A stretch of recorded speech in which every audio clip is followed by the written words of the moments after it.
Okay, welcome back to the stream. Good to see everyone. Hello, Luca. There's the message that I'm looking forward to every day. Welcome.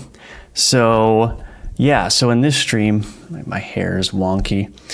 In this stream, what we're going to be doing is just a variety of different balancing things, tweaking, I could show you what I've done with respect to the gun parts unlock table here, or I guess I could show you in game. So I started working on this yesterday, and this is where you can get your gun parts here. And they'll be either locked or unlocked based on whether you've discovered them or not. And then in the, let's say in the case that you have the upgrade for geared up, which enables the customization of starting guns, then you'll be able to go to this table, and just like you can with normal guns, you can hover over these, you can equip things to your left gun and to your right gun if you want, and then these will get saved to the save file, and this will be the loadout that you use whenever you start a new game or a new run. So what's missing in this equation is saving this configuration to the save data when this is changed. And so I think that that's going to be one of the things that we handle on the stream today. And then I want to do some balancing work. And then there are a couple of other things. I want to start working on this UI here, this add UI to top left corner, but I should probably get through this to-do list first. So we're just going to be doing a bunch of miscellaneous things, all in service of getting this game done by the end of December. So, got to get my lo-fi going here. Oh, my microphone was a little bit too hot. All right, that should be better. So now let's go ahead and get started. But before we do, check out the links in the description below to support my work. You can pick up my C# course, which is brand new. It's got good reviews, so if you want to learn how to use C# with Godot to make a complete game, pick up that one in the description below. You can wishlist Gunforged, subscribe, like, and watch my videos, all that good stuff. So yeah, any little bit helps. So if you can even just spare a moment to press the like button, that would be great. All right. So let's go ahead and get started. So I need to save this gun part unlock. Oops, gun part unlock screen. So I need to save whatever I configure in here to the save data. So let's go to the save data.cs. So we've got this kind of data in here. Now the question is, I think I'm going to create a new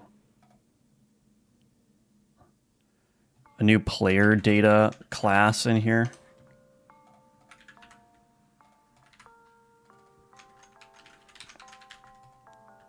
And in here, let's do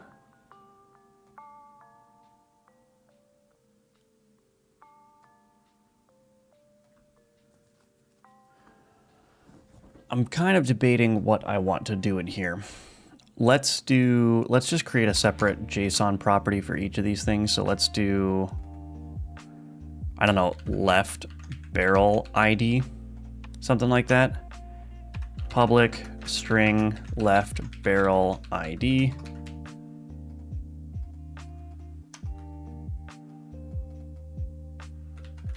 So we'll just put all these things in here. Right barrel ID.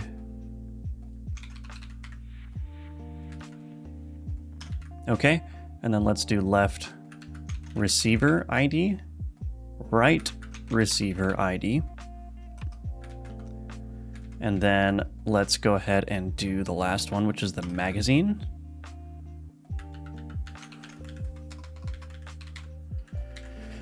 All right, so we'll just store all the IDs that are properly, or that are for the configuration there, just in an individual fields here, because I could store it in an array, but I think that that's going to be, it's just cleaner to very specifically call out to the IDs, I think.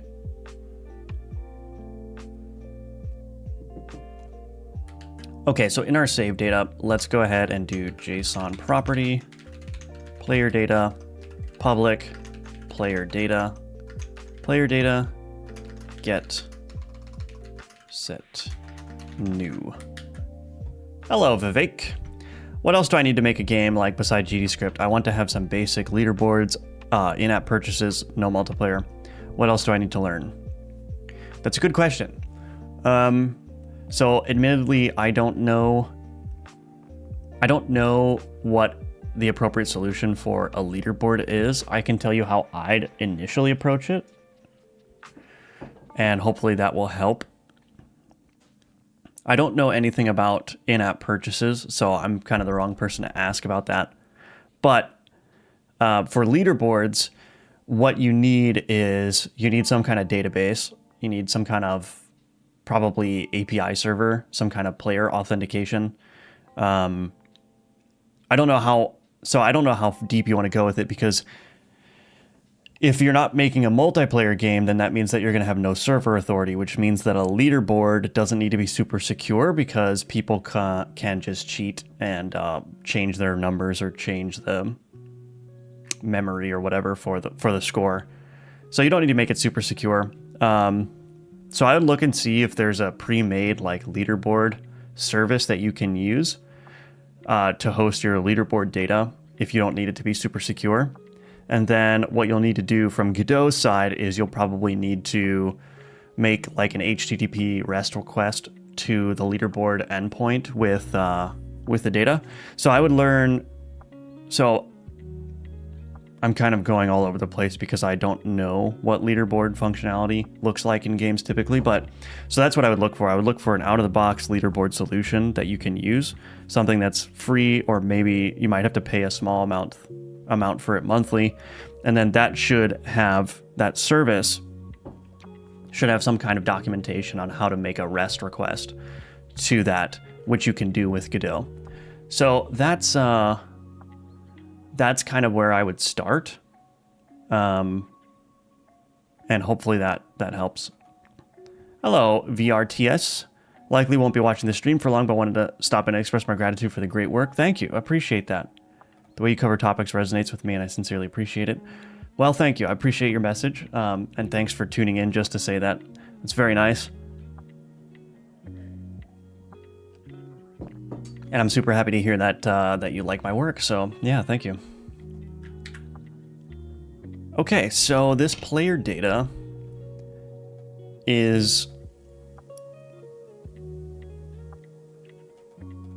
So that's going to be assigned at the beginning. So we need to start assigning these now.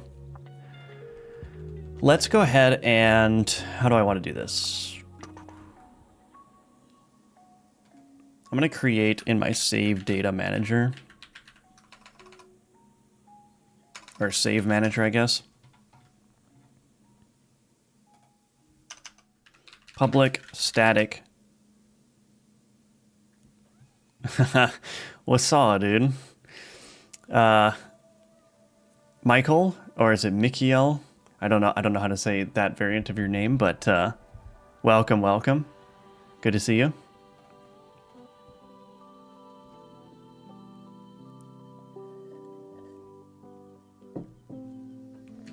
So let's create a method in here. Miguel. Is it a soft G or a hard G? Like the famous admiral. I don't know anything about history, so I've never heard that name before. Okay, so public static string. Let's say get saved part. Very hard G. Okay. Get saved part for, let's do like player gun manager.gun slot.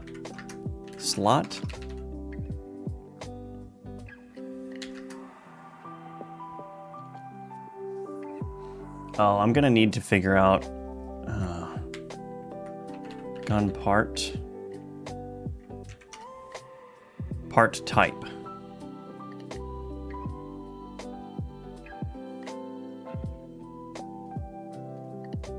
Gun part type. Okay. Wow, this is going to be absolutely messy. I don't know if I like this. I don't know if I like this.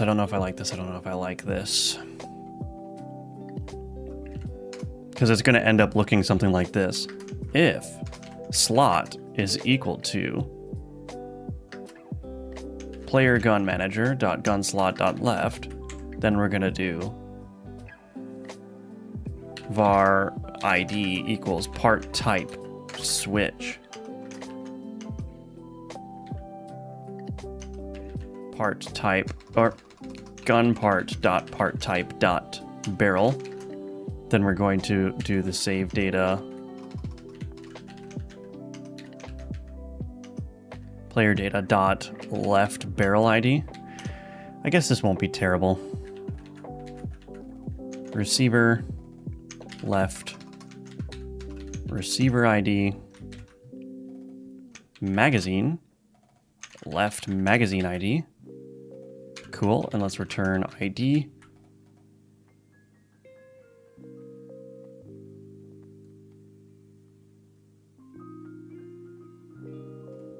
And then the default case will just return, I guess we'll just return null.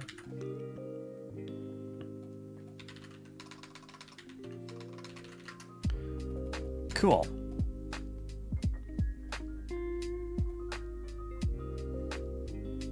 And then we can just return this for right. Oops. Right. There we go. I see you also fall back to VS Code, yes.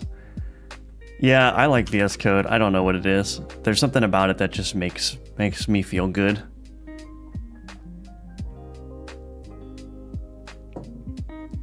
It's not the best for C# in terms of like the feature set, but I don't know. I just like it. Okay, so we're gonna return. I think that's right. Okay, so now in the player gun manager, I can load this data in here. So this init right here that's being called is what assigns those gun parts. And right now it's hard coded for Moss magazine, Moss barrel, so on and so forth.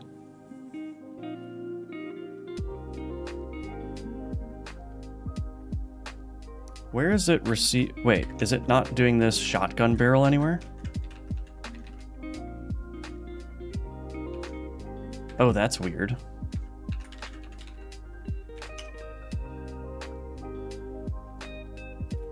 Oh, because I've got the shotgun parts predefined in here. Interesting, interesting.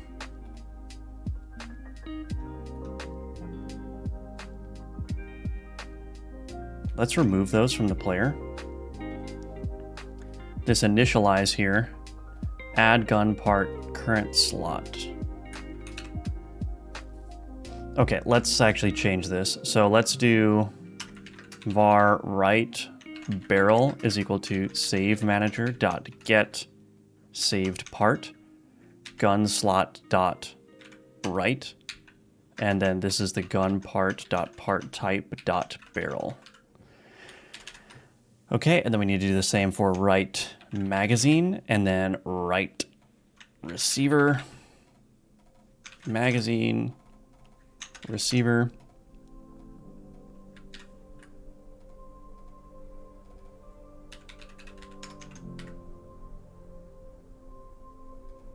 Oh, I need to do gun part resource dot from ID.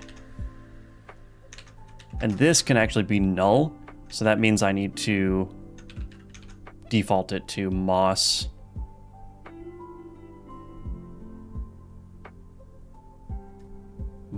magazine.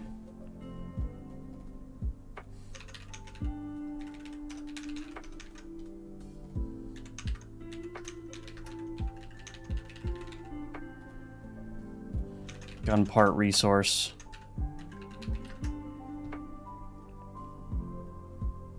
The Godot editor's torture and tracking commits is awful. Yes. Yeah, I don't like... I've said this before on stream. I don't think Godot ever should have added like a Git integration. Like, especially with Godot being such a small-ish project, I feel like those kind of tertiary things really shouldn't be the focus of any development effort at all. There was a discussion at one point about Godot adding in like a built-in pixel art editor, And it's like, no, don't do that, right? Like, because that's just more to maintain, that's more to add to the engine, and it's with your limited resources, it should really just be focused on like the core experience. And there's already much better pixel art editing software, right? So I feel the same way about like the Git integration as well. It's like, it's just extra stuff that you have to manage when there's already other tools that do it much better than Godot ever could, right?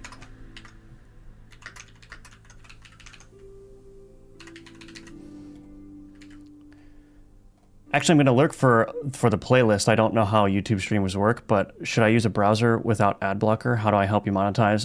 You can use whatever you want. I mean, honestly, like just watching the video helps a bunch.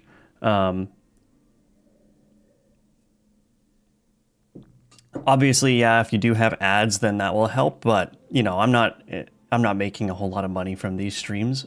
So you know, the best way to help me with like financially is to purchase one of my games or one of my courses. Those are a little bit more expensive, obviously, but if you can do that, that's the best way to help.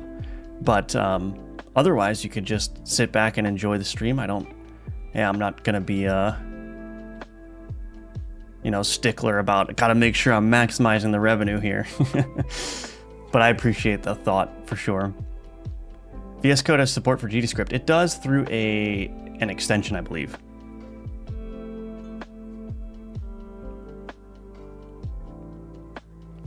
Hello, friends. Welcome, welcome. KBC, hello. Found this channel from the Udemy course. I gotta say, I love the courses. Thank you. Appreciate that. And welcome to the stream. Good to see you.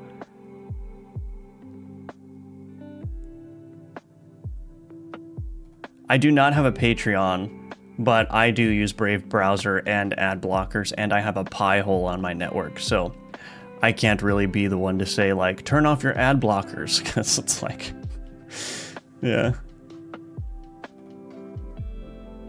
You've made 2 projects for clients with a small team that used Azure. Yeah, nice. Okay, so let's get a reference to these left items as well. Pie hole for life, high five, yeah.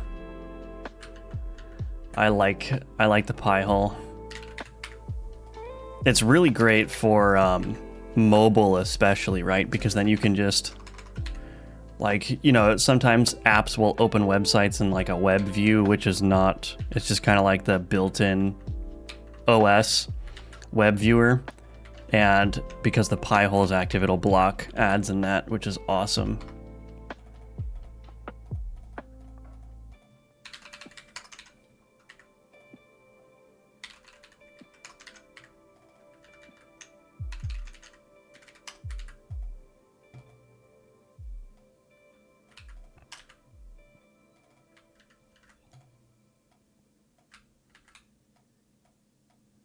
So just changing all these references here.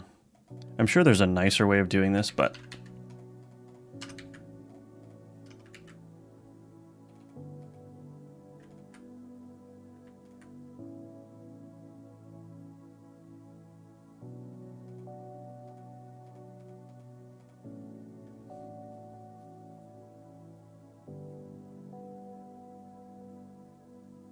add part.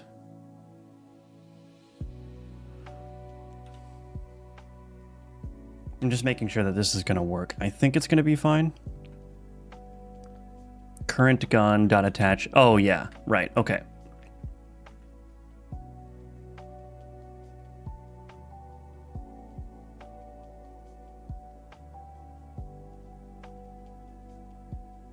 This add part though that's the thing that's kind of weird.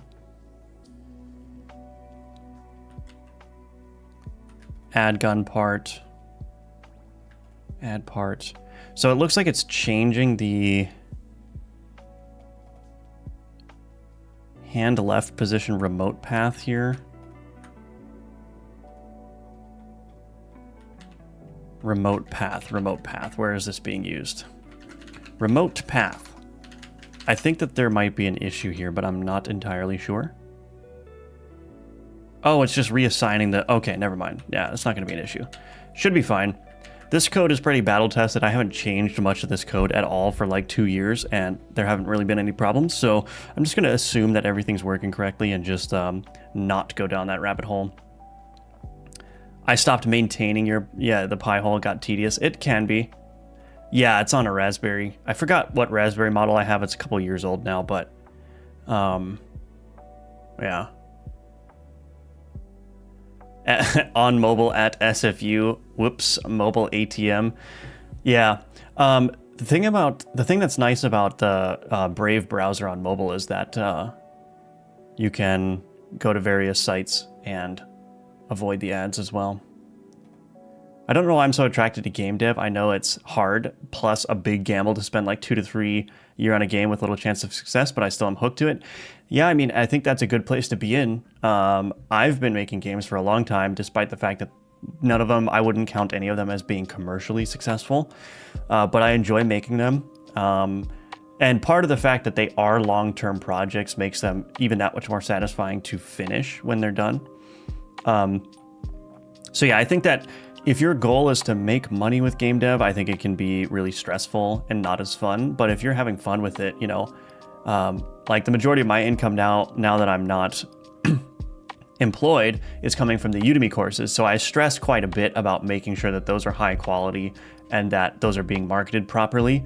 And then the game dev stuff is like, okay, this is like icing on the cake. Like if I can focus this and get this to make some money too, then I'll be in good shape. But I'm not necessarily banking on Gunforged or any other game I make to be a significant source of income. But I'm just having fun working on it for the most part. You can get executable droppers from ads. Yeah, I've heard stuff like that, yeah.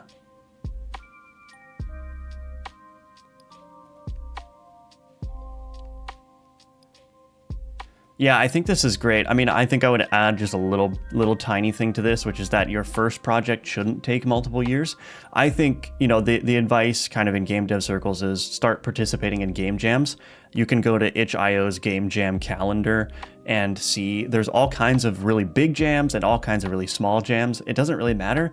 Just go into a jam that takes a week or 2 days or whatever else and try to make a game within the time frame. And that's a huge help to getting your head around the process. And then yeah, I would say early projects probably shouldn't take more than a year. But, you know, it depends on where you're at. Every individual is different. And, you know, there are some people who are new to game dev that take 2 years on their first project and it's perfectly successful. But you kind of have to know what kind of person you are. Yeah, this is right. Yeah, being able to prototype quickly is great. Game jams can be intimidating. That is true. The first couple of game jams that I did, I was like very much intimidated, I think is the right word. What is it that you like best about using C# instead of GDScript? Just the structure, the ability to apply like software design patterns and whatnot, abstract classes. The C# data structures are nice too. You get things like queues and hash sets and dictionaries and linked lists and all that stuff, which, you know, for the most part is not necessary in a lot of the time that you're doing game development. But when you're developing more complex systems, those kinds of data sets become really handy. Did I fix the chain art? No, I'm assuming you're the one that left the comment about the chain art. No, I will fix it at some point probably, but also it's serviceable for now. And so I'm not going to spend too much time on it. My art does not need to be perfect. It just needs to be passable.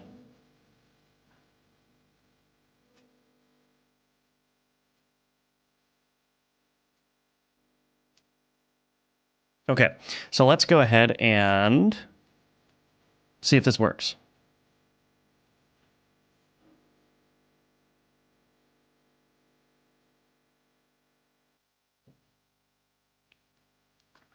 Hello, build, thank you.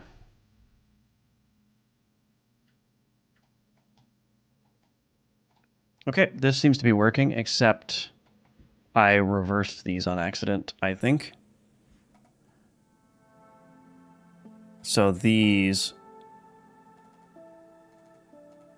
yeah, these need to be reversed. So this needs to become shotgun, and this needs to become moss. Okay. Yeah, I do appreciate the comment about the chains, though. Like, that was very helpful. I'm assuming that was your comment since you brought it up, but I don't know for sure. But yeah, if that was your comment, I appreciate it. Yeah, I just need to spend my time wisely. That's all. But thank you for being here. It's nice to have you.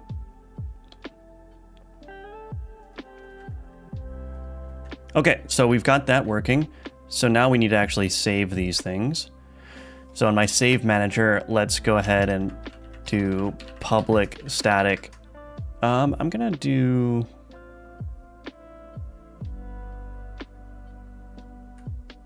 rename this to save gun part configuration. And then void save gun part configuration. And then in here, let's go ahead and do this.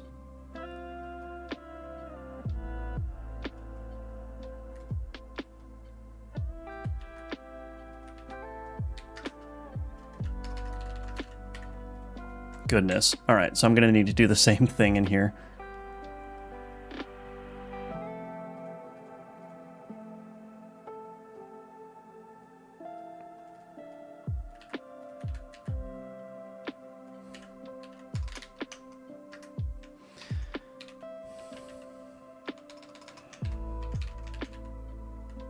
Oh no, I'm going to switch part type. There we go.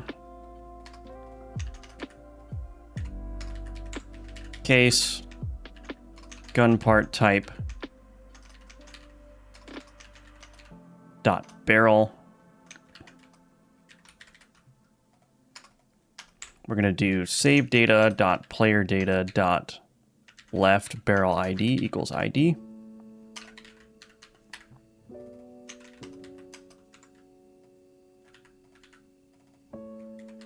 This becomes left receiver ID. And this is going to become magazine. Left magazine ID. All right.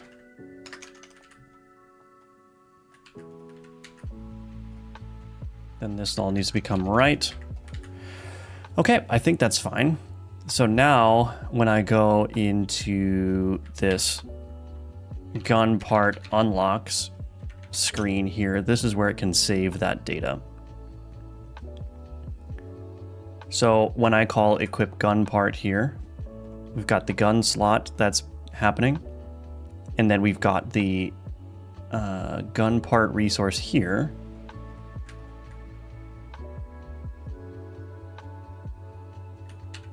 Okay.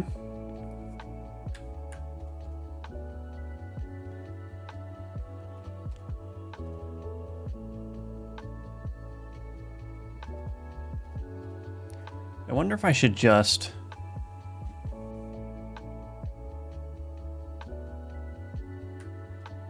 gun manager dot get gun parts. Get parts. Is there a get parts? Let's see. Gun manager.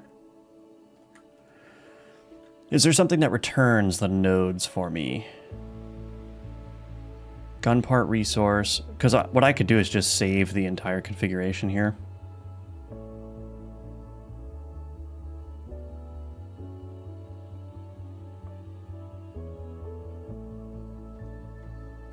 So in this get gun part resources, where is this at? Oh my gosh. Get gun part resources slot, first or default. Get gun. Oh, get gun.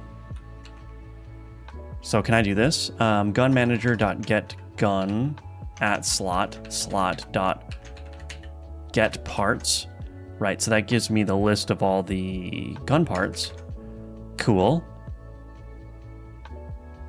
So for each var part in, what I can do is I can do save manager dot save gun part configuration. This is going to be the slot, and then the part type can be part dot part type. Gun part type. What? I've been lied to about how this works. Oh, it's just called type. Okay.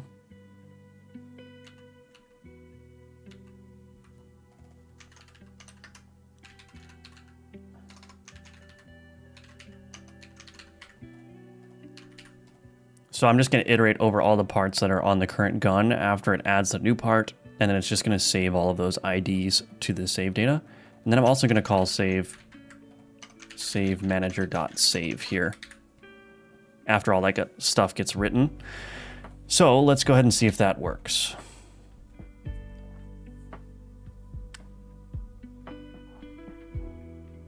Yeah, I think that's right. Yeah.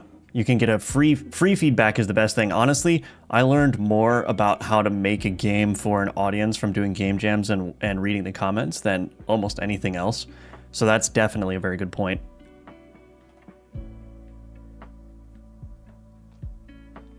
Thoughts on functional programming versus object-oriented for game dev? I have never really done functional programming for game dev. So I'm not exactly sure what that looks like and how it contrasts with object-oriented. So I don't know if I could I don't know if I could give a good answer to that. I think, I mean, object-oriented kind of makes sense for game dev because like you have objects and whatnot, but yeah, I don't really have much experience with functional programming and game dev specifically, so I don't really know how I would feel about it versus object-oriented. Composition over inheritance. Yeah, I mean, I think... Yeah, Godot's kind of like... I guess you could argue it's kind of a mix of both, right? It's very heavily object-oriented, but you also use a composition a lot. The algorithm giveth and it taketh away.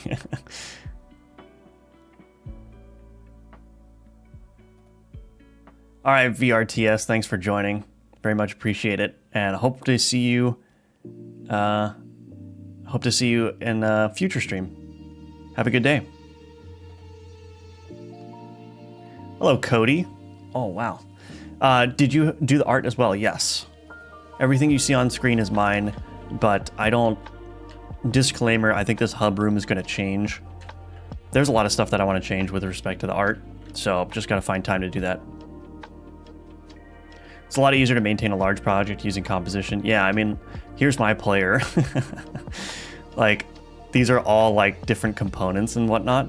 And my player script actually, I think you'd be surprised at how relatively short it is. My player script is it's like 300 lines, which for a game that has a lot going on, and a lot of this is just like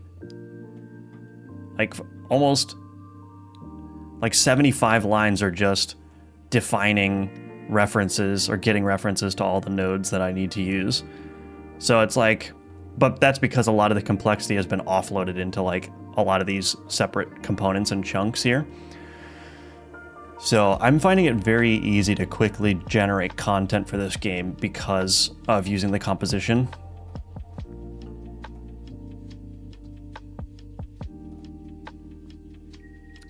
Anyway, where was I at? Oh yes, we were going to test some things. It's flawless in my eyes. Keep it simple, stupid. Yes. Yeah, I agree. Okay, so let's go ahead and swap some gun parts here and let's see what happens. So I'm going to put this bubble barrel there. Let's go ahead and put the lightning over there. And let's do a worm magazine on the right-hand side as well. Okay, so now if we did everything correctly, what should be present in my save data is it got player data, left barrel ID, right barrel ID. Nice. Okay, I think that's working just fine.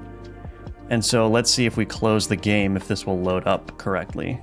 Or actually, we don't need to close the game. We can just go into the dungeon. Nice, look at that. And I've got my configurations all set up.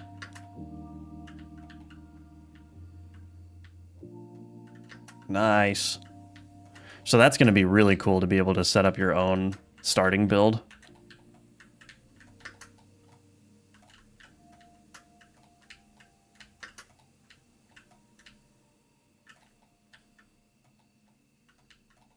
Very cool. There's one thing that I remember. Allow refunding. Well, maybe I won't do that. I was going to say allow refunding meta upgrades, but I don't think that's necessary. Cool. All right. So we've got that all working. I think I can call that feature complete now. So I'm going to go ahead and commit what I've got. Just to make sure that everything's good to go.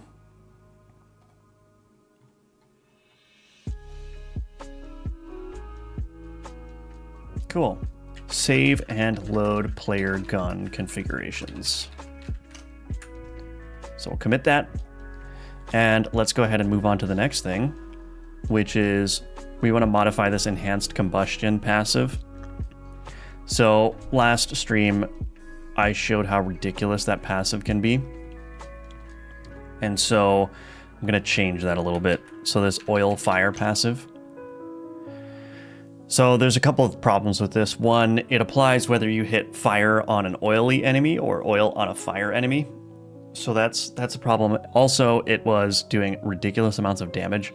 So we're going to have it consume the stacks of oil that are present on an enemy when the combustion happens. And we might put a cap on it as well.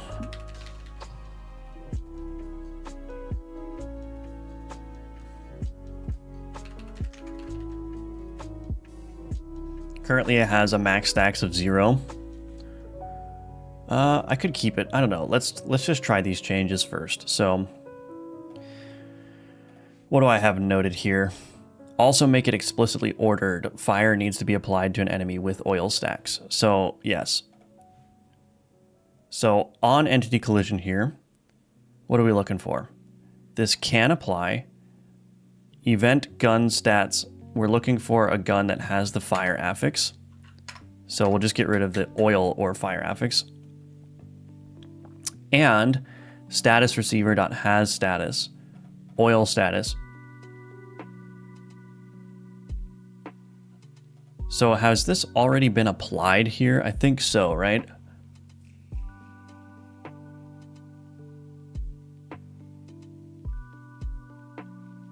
I actually don't think that that's necessary. I don't need to do this check here. I just need to see if I've got the fire affix. Well, maybe I should keep the has status here. Okay, so it's checking if it's got the oil status and it has the fire status. I gotta figure out entity collision event. Oh, this is happening in a deferred fashion. Yes, so that means that it will have the fire status. Okay, so if not can apply, we'll return. Then what we need to do is we need to actually remove, and I don't think I have a way of removing clear status. So I don't think I have a way of removing a status.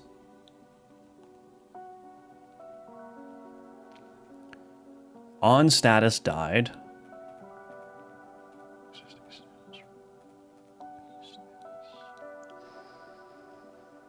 Very interesting. Existing statuses. Does this keep track of... Oh, the base status has the current stacks in here. So I just need to remove that status then. So on status died, base status.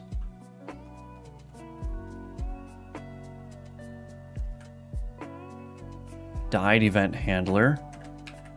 So when is that oil dying?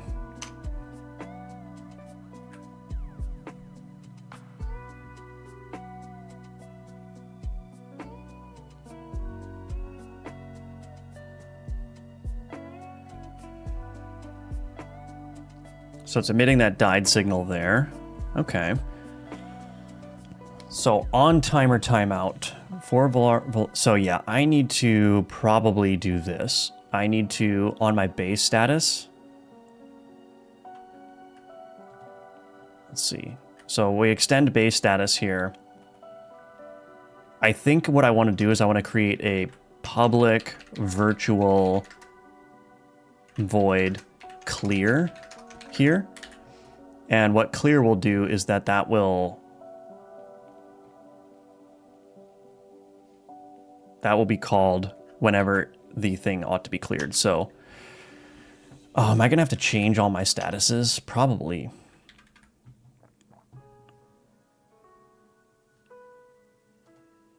Public virtual void clear. Yeah, so let's do this. Public override void clear.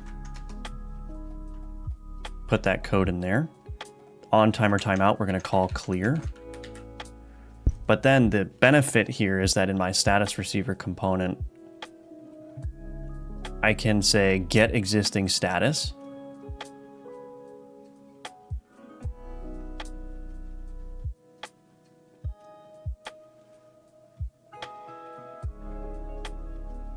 That's not gonna work.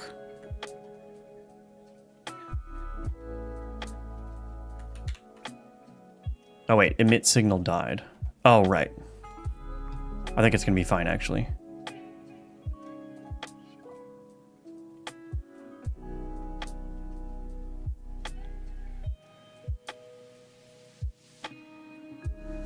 Okay. Yeah, so I think I should be able to just call clear now. So I can do get existing status, oil status.scene path, status.clear.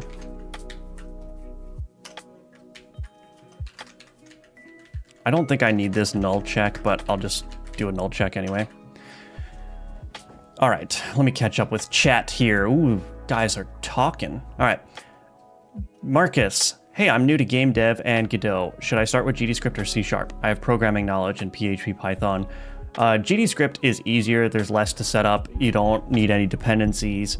And if you're more familiar with interpreted languages without typing, then GDScript is going to feel more natural. So I would start with GDScript and then move to C# if you feel comfortable with that in the future. But I would recommend, especially with the way that GDScript is now in 4.3, it's a breeze to use, and there is optional typing if you want to use typing, so yeah. Try the 4.3 export yet? We were forced to migrate from 4.2 to 3.5 due to the Vulkan renderer. I do have the... So my understanding is that web exports always use the compatibility renderer, even if you're using Vulkan forward renderer. My most recent game jam game, Globins, was built for web with 4.3 using GDScript. So, and that worked pretty well. There's still like hitches and whatnot, but it's all right. I have your Survivors course on Udemy, and I'm interested in your new course. What made you want to use C# over GDScript? Yeah, that's just it's just personal preference. I mean, C# for the course specifically, the main thing that we get out of C# is link and hash sets. So when you're trying to manage the state of a grid, it's very useful to have hash sets of tiles with which you can do certain operations. And then link is also incredibly useful for querying the sets of data and tile data that you have to determine whether building placements are valid or whether you're collecting resources and that kind of thing. So I would say for that kind of application, that's why C# is attractive. But it's mostly just personal preference, really. Yeah, that's right. Architectural approach for maintenance and scaling. Hello, Carlos. Thank you for the C# Godot course. Took me 4 class to know that was a good decision. Well, thank you. I appreciate that. Yeah, I'm glad you got a lot of value out of it, and thanks for your message.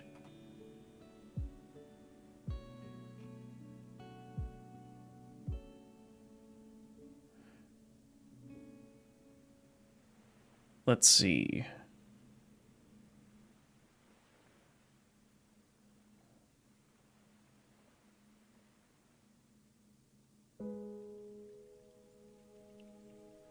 Yeah, I don't know the ins and outs of all the I don't know the ins and outs of how the web export works, so I don't know. Yeah, typing on the phone is so annoying. Yeah, I agree. I hate using my phone for basically anything.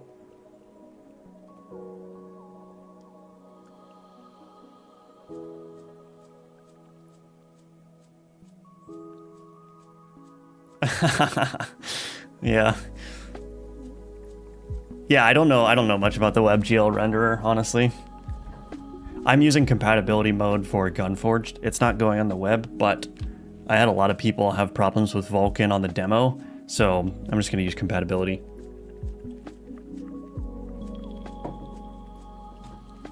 So I've got the status clear. Now, before I forget, I probably need to override. Actually, I should probably make this an abstract class, or abstract method, I mean, so that it's required to be implemented on every status.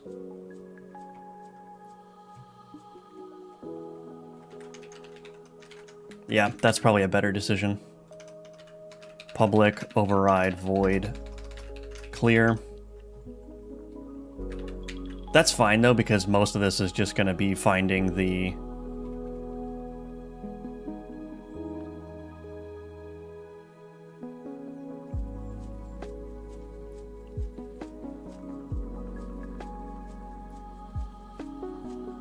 here.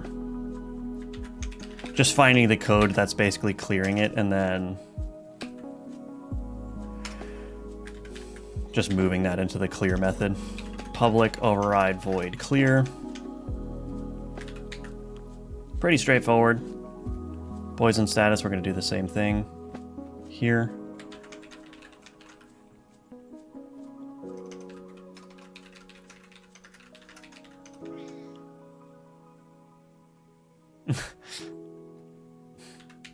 You all right?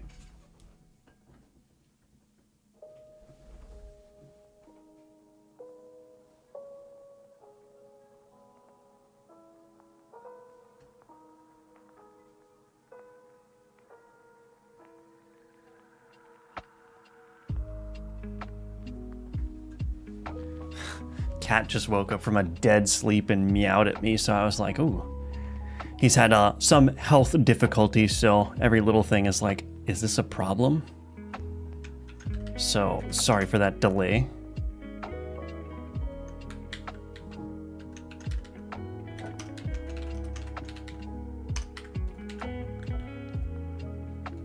Okay, and then shock status, we're going to do the same thing.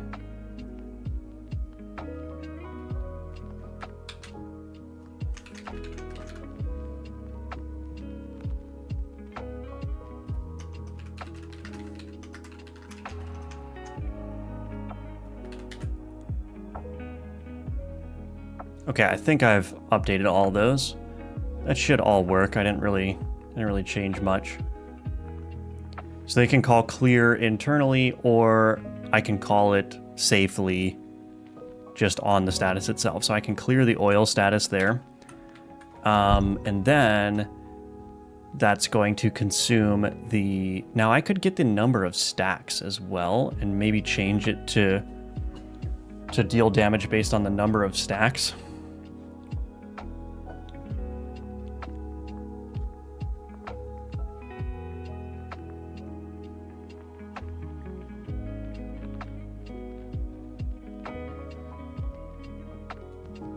Hope your cat gets well, thank you, yeah.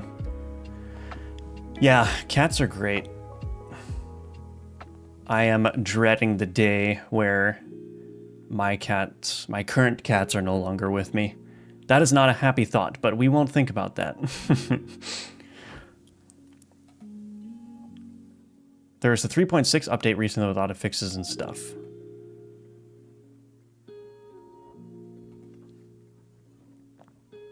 Hello, Ariane. Welcome, welcome. That was the last of my coffee. I have 2 cats. They are the best, yeah. Yeah, they are great little creatures, aren't they? So the question is, do I want to make this... Maybe I don't. Maybe I'll deal... Maybe I'll just say consumes all oil stacks. All right. Let's see if that works. I don't know how I'm going to test this, but we're going to figure it out.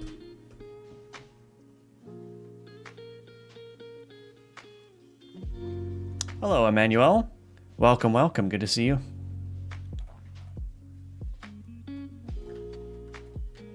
Okay, let's go ahead and put an oil stack on one of these. So I can apply oil now. I probably shouldn't have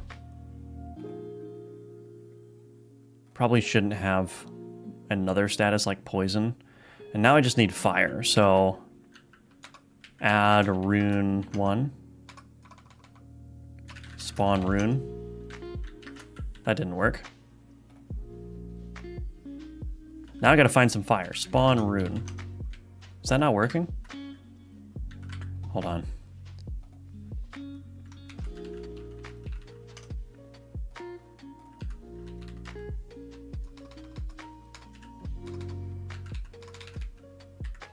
I don't think I have a way of adding an affix. Oh, I know how I typically... Wait.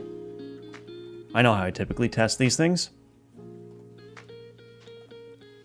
Let's go to the lightning receiver. And we're just gonna change this to fire, actually. So the lightning receiver is now gonna have fire.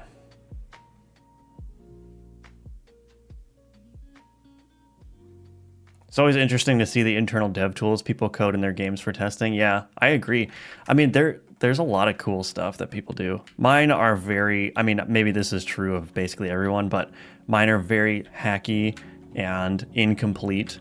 So sometimes my debug menu is not useful. So add 1 oil stack. So I should be able to, boom. Oh, that's fire. Whoops.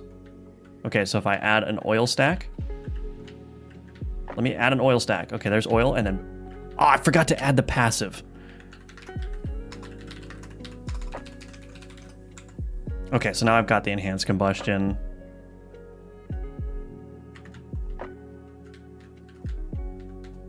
Boom. I don't have any clue how I'm going to test this. Ooh, I know how I can test it easier. Spawn Rat King. Spawn Rat King? Spawn Rat King. Spawn Maggot? Are these not working? The input string king was not in correct format.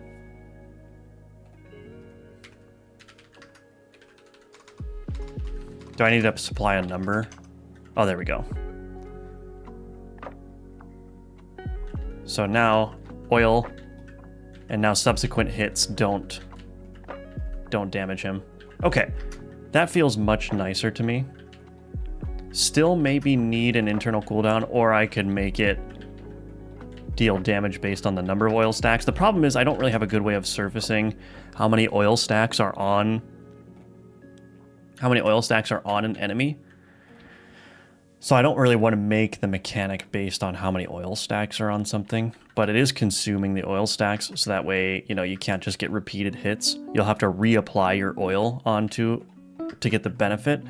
But then let's also, I think it is going to be prudent to also limit the number of stacks. So creates a large explosion. This is dealing 20%. So let's cap it at 5 so you can get up to 100%. And it's got oil and fire tags as well. So that's cool. I might add... Yeah, I'm not sure. Okay.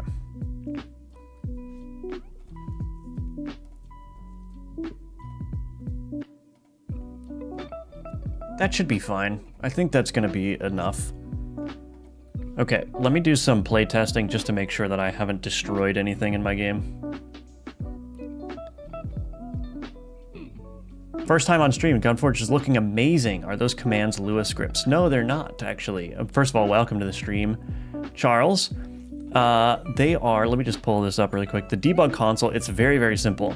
I take the input from the text and I just split the text input, and then if the first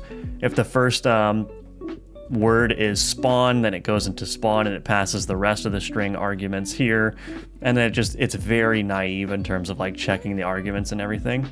But the reason that this works is because I'm storing stuff in what I call registries. So I have like a debug registry here.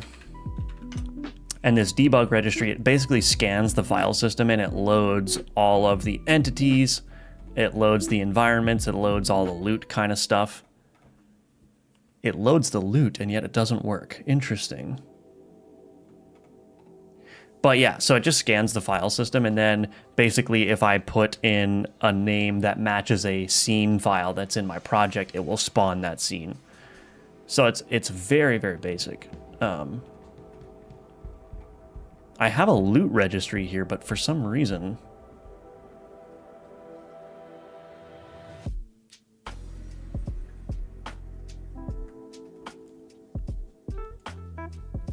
I don't even know what this is doing.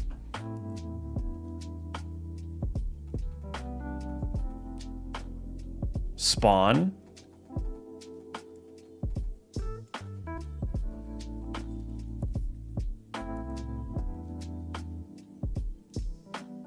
Registry loot. I don't really think I should be debugging this right now, but let's see. Scenes, game object, loot. Rune item. Oh, it's called rune item. So wait, if I did spawn rune item 1. Ah, okay. So that's how I can add runes to myself. Spawn rune item 100. Okay. That was kind of anticlimactic.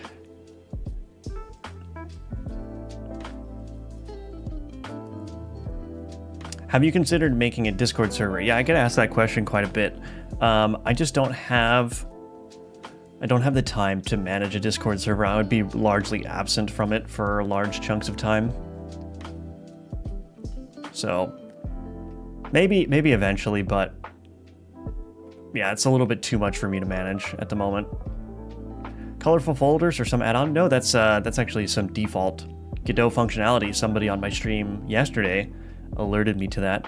You just right click and you say set folder color, and there you go. Godot is a great engine. Yeah, actually on this point, what was really fascinating is I had some success porting visual shaders from Unity to Godot, because a lot of the visual shader nodes are similar or the same. And so if you get like a Unity shader graph that has an effect that you like, you can actually pretty easily recreate that node for node in the Godot visual shader editor, which is super cool.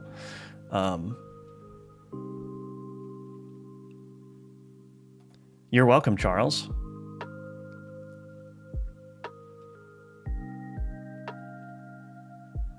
Colorful folders were added in 4.2, yeah. Shadertor is also an awesome resource, yeah.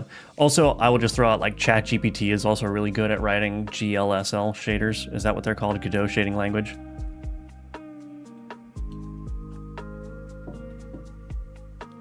Okay, so I think I'm going to call that one done.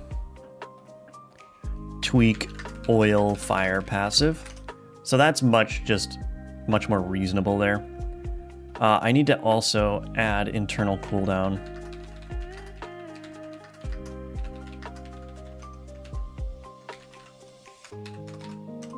Just some notes that I'm taking here.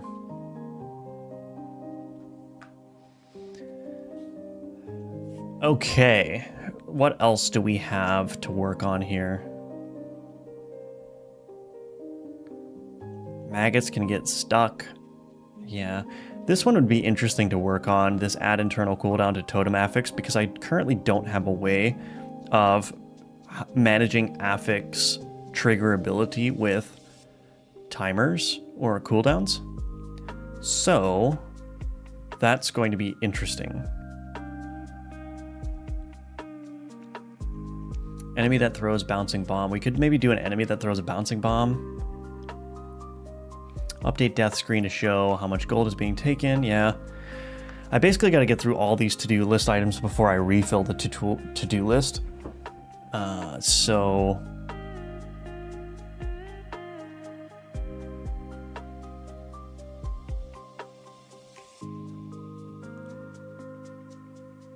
I don't really know if this one's appropriate. I'm going to move that back over.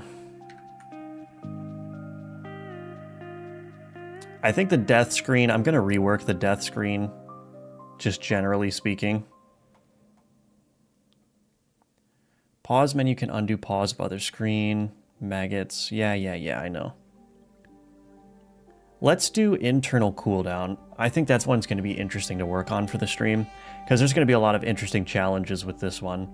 I also need to work on... Oh, I want to do some balance work as well. What I was going to do is I was going to go to my manager... what is it called? The Wave Rewards Manager? And I was going to just increase this drop table null rate to 120 and see how that works.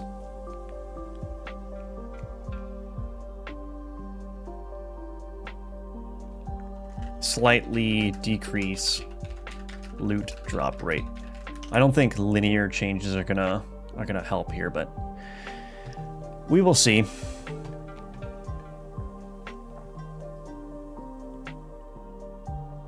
Moving an item on a Kanban board from left to right is so satisfying. Yes, absolutely. Oops, done. Yep. Check it off. This is Obsidian, the note-taking app Obsidian with the Obsidian Kanban plugin. Yeah. Yes, it is an extension, yep. You guys got it.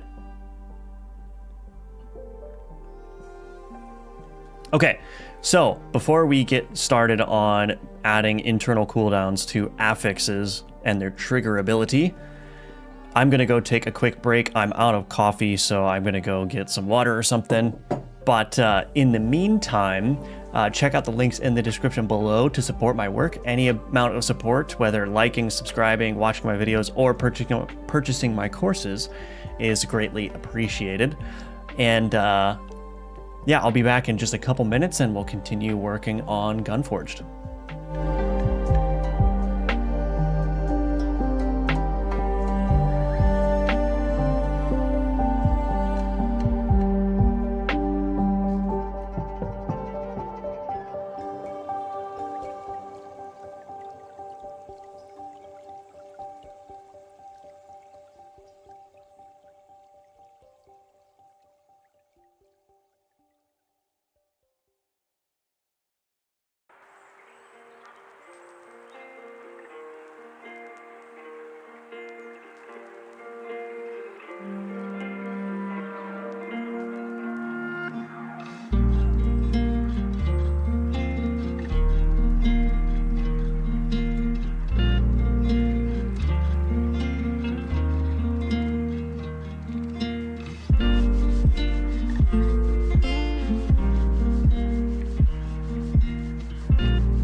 Alright, I'm back.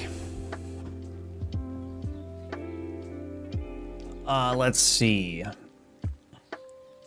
Hello, Code Red. Welcome. Good to see you. I'm out of coffee, gonna get some water. Coffee is water confirmed, yeah. No coffee exception. I already drank way too much. I already had the big mug, two mugfuls of coffee, so I don't think I need any more. Thank you for joining, Nikita. I'm sure you're gone by now, but thank you very much. Appreciate that. And good night to you. All right, let's get into it. So adding an internal cooldown to the totem affix. So the reason why this is tricky is I have this gun affix manager, and I think the answer is going to be kind of straightforward, but we'll see. So this gun affix manager is a node that exists in the scene tree, and I think it's an auto load. I'm not sure. Let's take a look.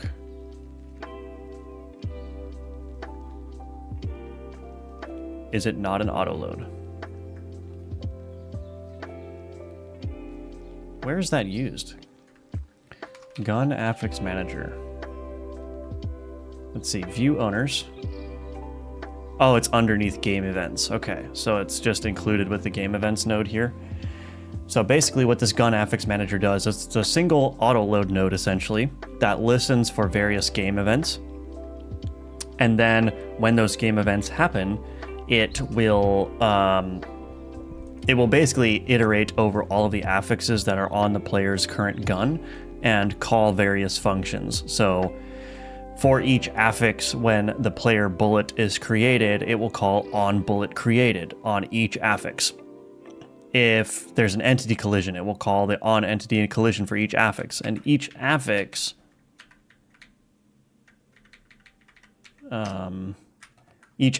is basically an abstract class that has virtual methods for all of those events. And then in those virtual methods, these arguments are accepted. And then the way that I implement an affix, like the totem affix, for instance, is that extends the base gunpart affix class, and then I just override whatever the relevant events are. And of course, override the get description method as well. And that's basically how it works.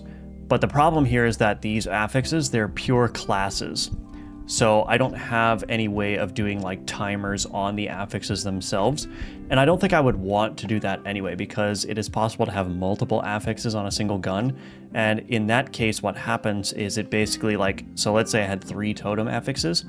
Instead of calling on entity collision for each totem, it just calls on entity collision on one of the affix classes, but then it passes in the number of occurrences of that affix. So this on entity collision is only ever called once, even if you have multiple of the same affix, and I have to account for that by just using the affix occurrences to modify the behavior. So the totem, the chance for a totem to appear on hit increases by 5% for each of the affix occurrences. So if I've got 3 of them, it would have a 15% chance of happening. I was just looking at a Reddit post and you answered it. Yeah, I have searched for things on Google recently, and the first or second result is a Reddit like thread where one of my answers is there, and I'm like, wait a minute. So that's funny. I'm curious, what was the Reddit post? Maybe I'll know it. Was it a recent one? I've been a little bit more active on the Godot subreddit recently.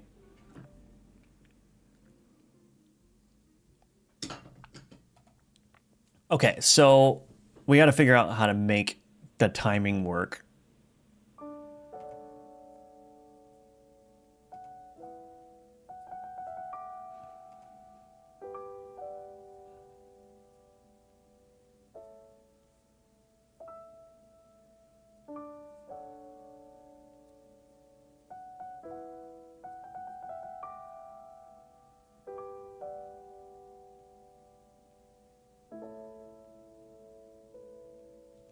Oh, okay.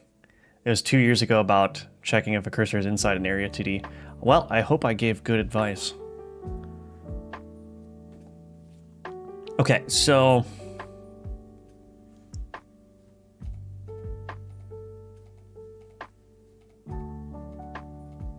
I think the best way to do this, and this handle affixes here, so what it's doing is it's looping over all the affixes in the affix list of the gun that's being fired. I think the easiest way to do this is going to be to create a dictionary here.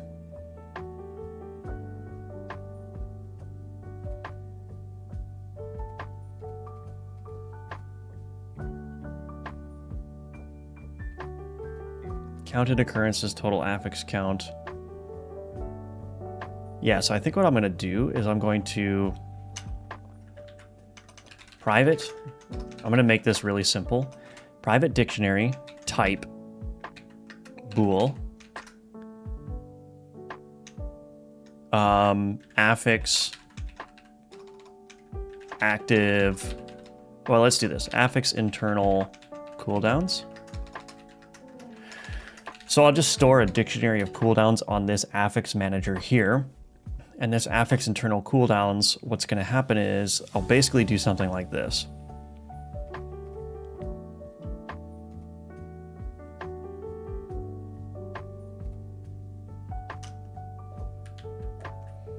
Why am I doing 2 loops here?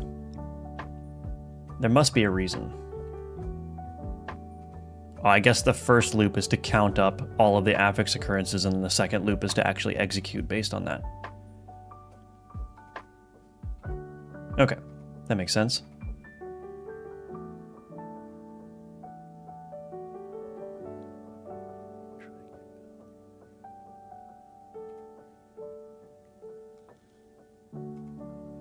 Was I wrong about that? Oh, wait a minute.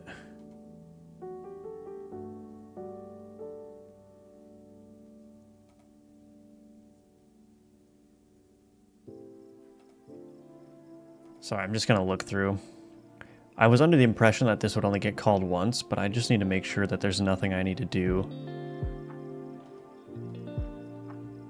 Execution. Oh, execution count.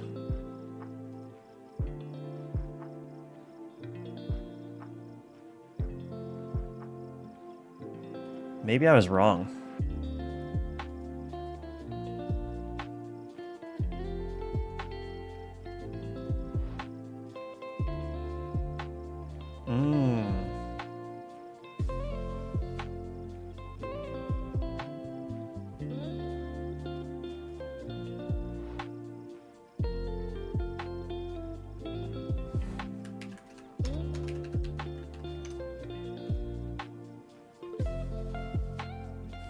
Okay, so I was wrong.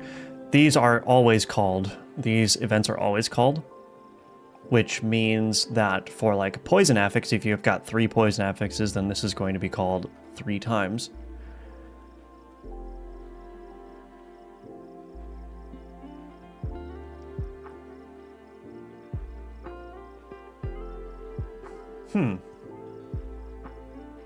Yeah, I think what I need to do, maybe part of the reason why the totem is so ridiculous is that it's multiplying. So if I've got 3 totem affixes, this is executing 3 times, but it's also multiplying by the affix occurrences.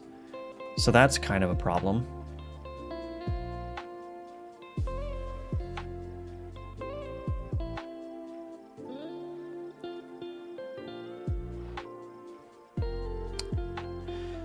Do I want to consider a broader change here? Do I want to make it so that this is called in like a unique fashion? So instead of calling on entity collision on all of the totem affixes, it just calls it on one of them.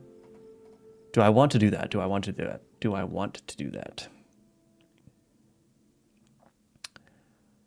Because it's very easy to forget to do this. So I have this execution count, which keeps track of how many times like this on player pre-fire has been called, for instance.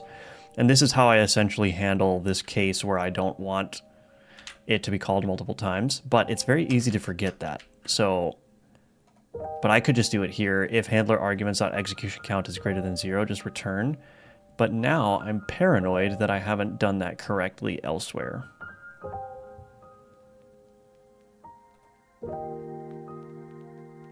Like the magma affix here. Wait. Did I haven't seen the magma affix in a long time.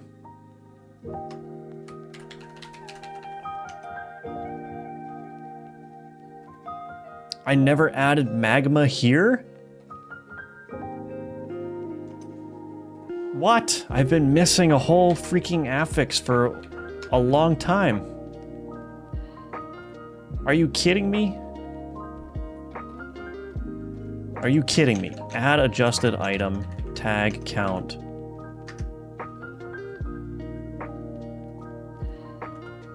affix registry dot get affix by ID magma.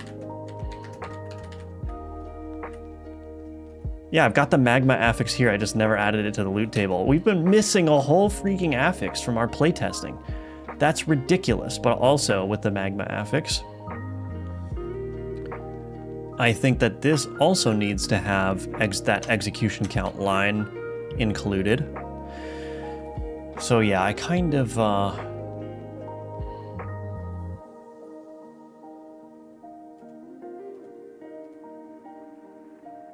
on bullet created, is this a unique one?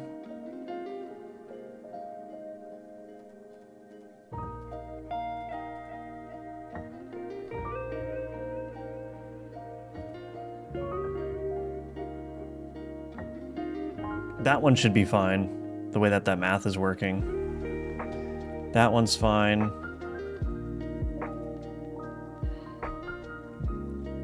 Fire rate ammo affix.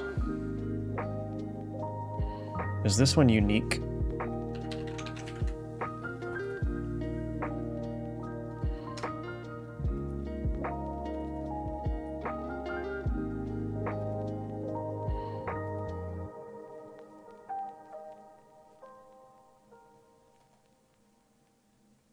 Fire rate ammo affix, what is it?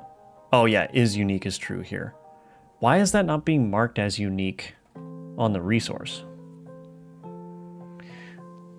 This affix system is a little bit old as well, but it also underwent a pretty big change when I shifted everything to like runes.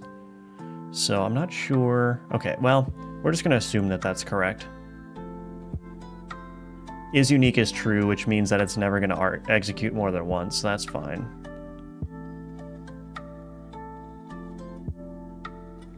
Why would I have... I don't even know why I would have is unique, though. This seems to be kind of redundant, actually.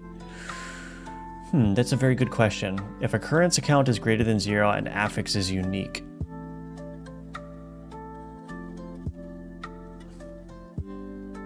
I don't think I need that affix is unique. I honestly don't, because if I'm not writing the code in a way that accounts for multiple occurrences, and if I just write this check here, if handler argument's greater than execution count.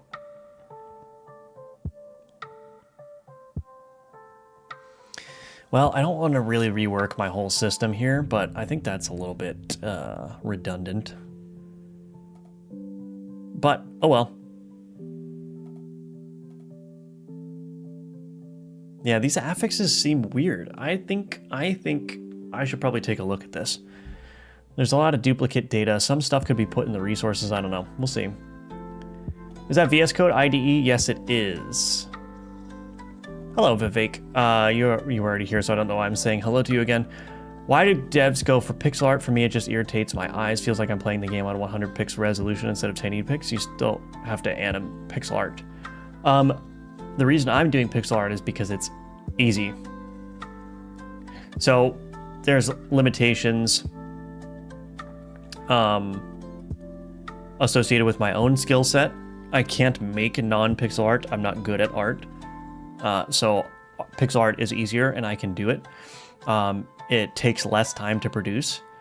And I think that's basically the reason is, yeah, I can do the art and it takes less time to produce. That's the reason. Never seen a big AAA game in pixel art. I suppose that's true.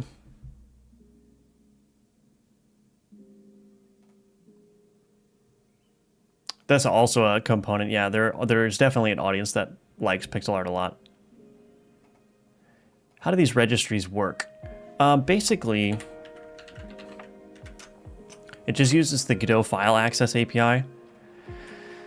So this is my 4 files in directory function, which I wrote. Basically, it opens the directory, it iterates through all of the files, and then I have it set to, so that it calls an action for each of the files. And then it does some additional checks in here, but then adds the ID, which is being pulled from the file name. So the file name is basically a representation of the ID of the entity or whatever. And then it gets stored in a dictionary. with that path name. So I don't know if that's super helpful. That's very, very quick, but that's how it generally works. You scan the file system, pull the ID out of the file name, store it in a dictionary where the value is a path to the scene. What extensions do I use? I have a bunch of stuff. C#, Dracula, I've got ESLint, file icons, GitLens, .NET Tools Markdown Table. So I'll just kind of scroll through this. Prisma, Prettier. Mono Debug, I don't know if that's necessary anymore. I've got a bunch of remote extensions as well. Tailwind, To-Do Tree. To-Do Tree is a really good one. That one's great. So hopefully that helps a little bit.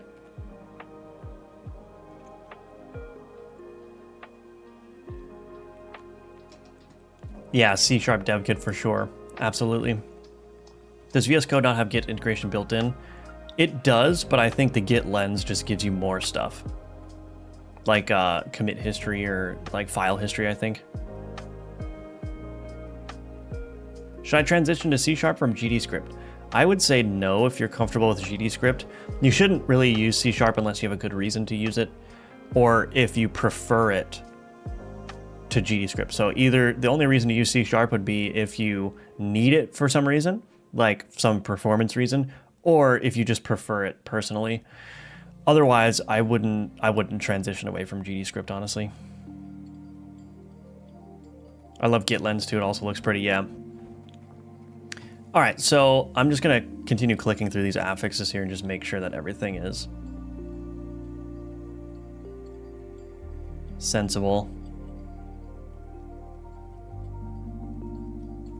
Double damage affix.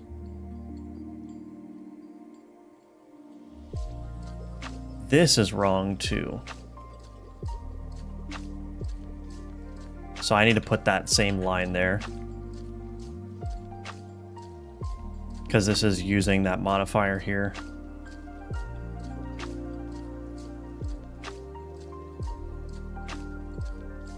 Yeah, I might rework this to just be automatically account for the uniqueness of the affix.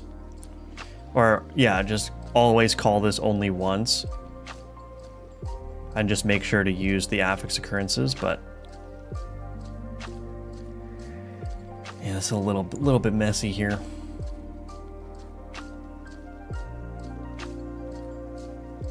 This one is the same thing.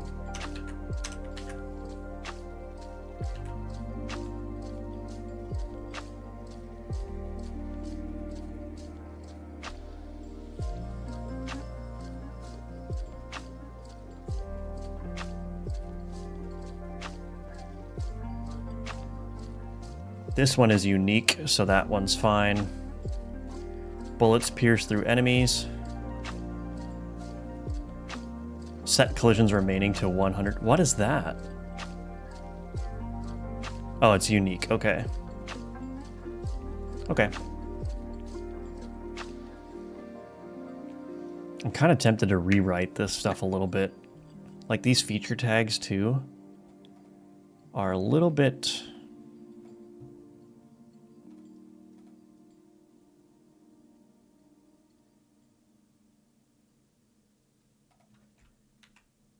Yeah. Because the feature tag already exists on the resource, or at least it should. Or I should move that to the resource. Because I've got the icon texture, I should move the feature tags there, and then I should also move the isUnique tag there as well. Okay.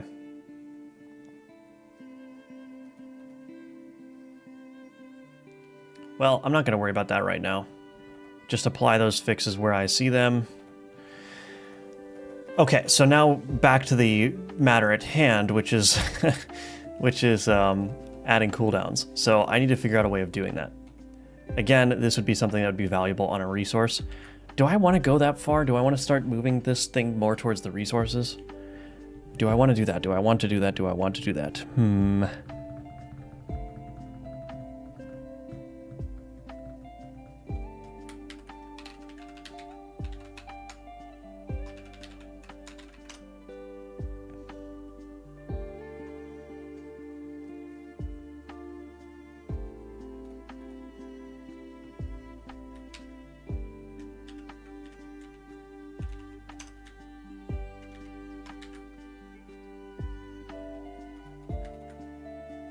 So essentially what I would do is I would do... Oh wait, we've already got an ID here. Interesting. Feature tags.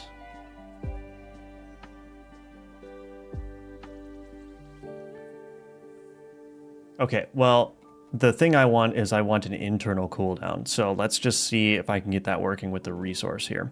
So let's go to the affix resource. Export, private, float, no.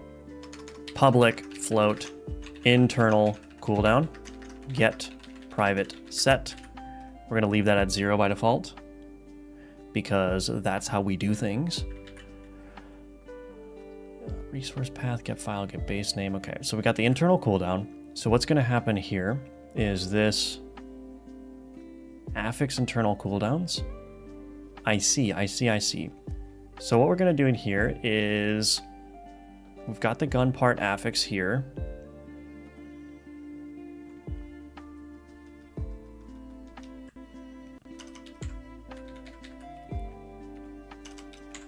If...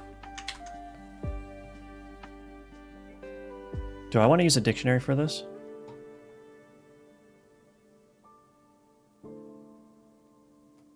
Maybe I'll use a hash set instead.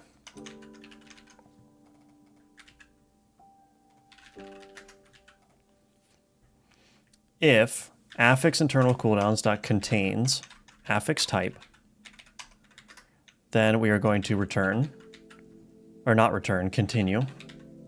Don't want to return, that would be disastrous. So we're just going to flat out ignore any affix type that is currently on cooldown. Otherwise, we're going to go ahead and do all this stuff, and then we're going to start a timer in here. So if affix dot...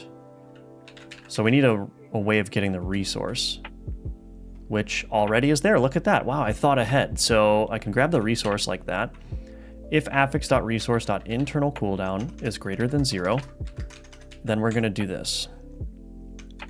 Get tree dot create timer affix.resource.internal cooldown dot connect, and this is going to be dot, let's see, process always needs to be false dot connect scene tree timer dot timeout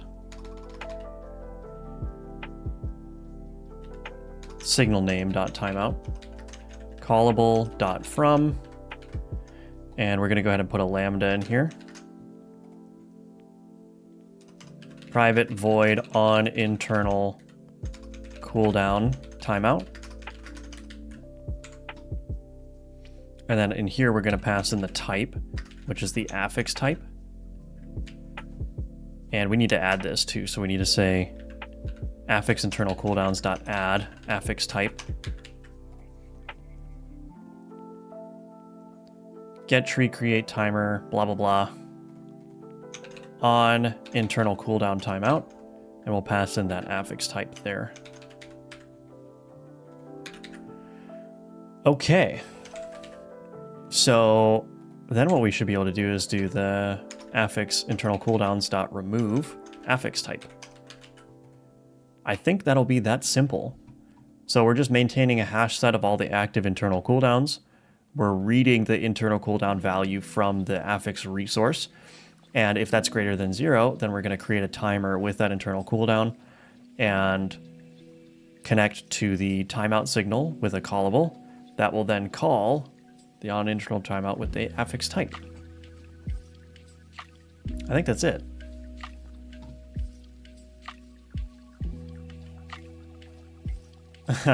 Fail early, fail fast, fail often. That's actually very good advice. I think one of my videos, like Game Jam tips video, I think that was one of my tips, is like, just fail. Just go into it with the expectation that you're going to fail. Failure should almost be a goal. I know that sounds a little bit like, what are you talking about? But if you have it in your mind that you're going to fail in some way on any given task that you're setting out to do, then you're automatically open to learning from that, and your expectations are managed properly. Hello, Rin. I am well. How are you doing?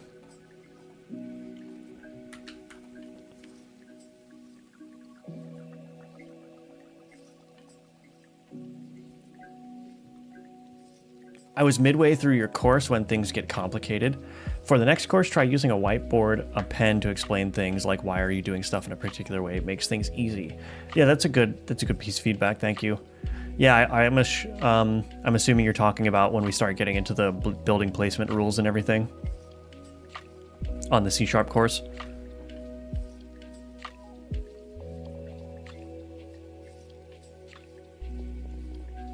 Also applied to architecture, catch errors early and rapid iteration, see if it works. Yeah, I think that's right. So GD print, adding, starting internal cooldown timer for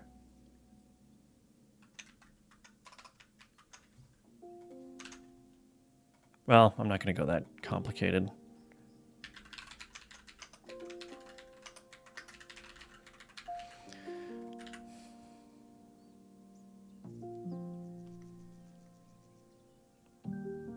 Now, this is actually wrong because it needs to... Oh, shoot. Oh, dang it. Oh, shoot. This is wrong because it only needs to trigger when it gets activated.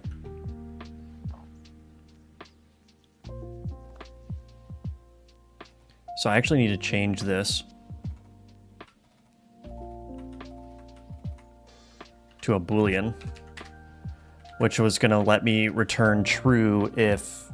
Okay, this is gonna be nuts. So return false. Yeah, I'm gonna need to return true if it's successfully applied the status. Or successfully applied the affix. So this is gonna be nuts.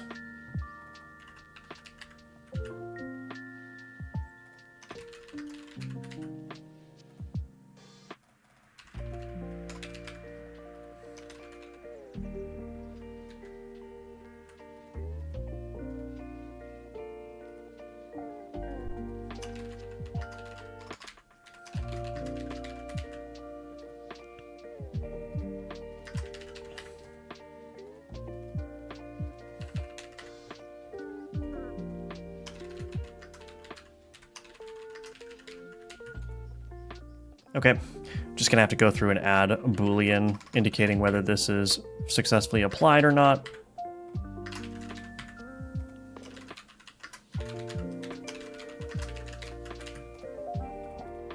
Which is good information to have anyway, but...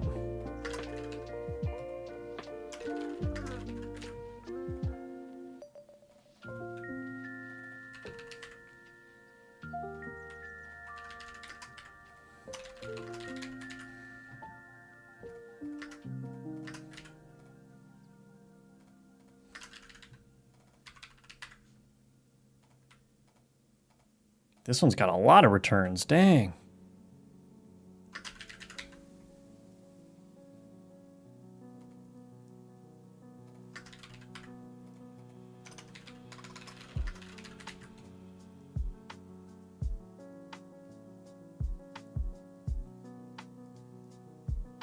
Okay.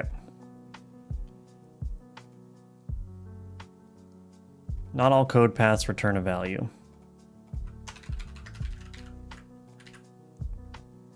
Happy now? All right. Bool.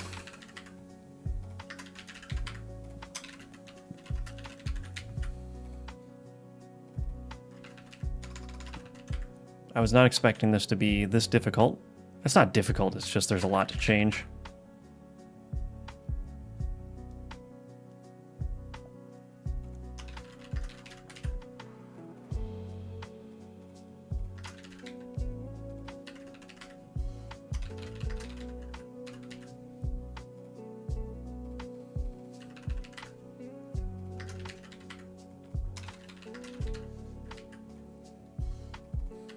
Only a couple more to go.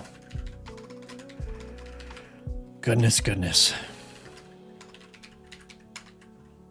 Shock grenade affix.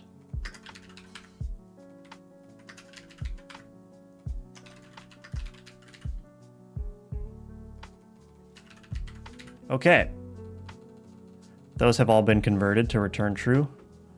I know I'm going to encounter some kind of some kind of issue here. So this handler now, this needs to be on player bullet creation. Handle affixes, handler delegate T.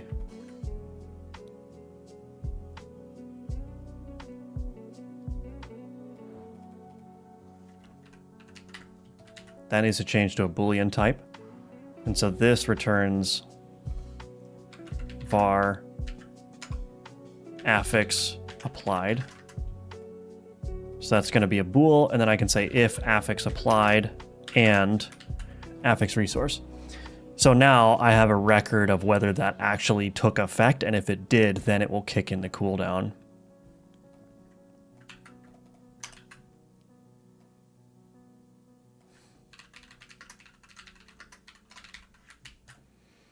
All right, let's go to the hub arena. And let's go ahead and, no, not the hub arena, the dungeon arena. Let's turn these to debug mode on. Let's go to play. Hello, Lucas. I finished your 2D Survivors course and I had a question. How can I optimize the game when there are many enemies on the screen? That's a good question. And the answer is I'm not entirely sure. There's a couple of things you can do. So a lot of the issue is coming from the fact that there are so many collision pairs. So reducing the need of enemies to check for collisions with other things can be a huge help in terms of that. The other thing is, like, you know, you may have to look at hooking into the rendering and physics servers directly with Godot, which is a very technical topic. So I think I would start with the collisions first. Just try removing the enemies colliding with each other and see if that speeds things up. And then there could be more optimal ways to make sure the enemies are spaced out from each other. But I think probably if you wanted to get it to be the fastest possible, you'd have to hook into the Godot servers directly, which I don't know how to do, and also is kind of technical. So hopefully that helps a little bit to get you started, though.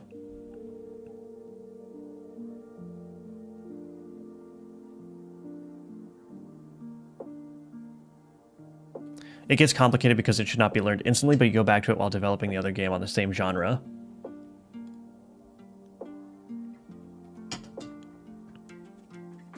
Is that in reference to, oh, the C# course? Yeah.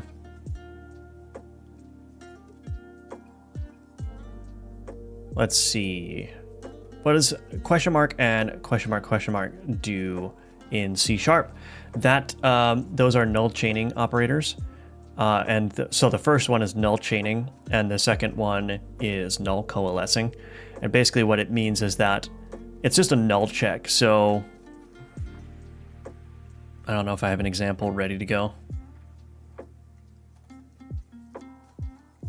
I don't know if I have an example ready to go here.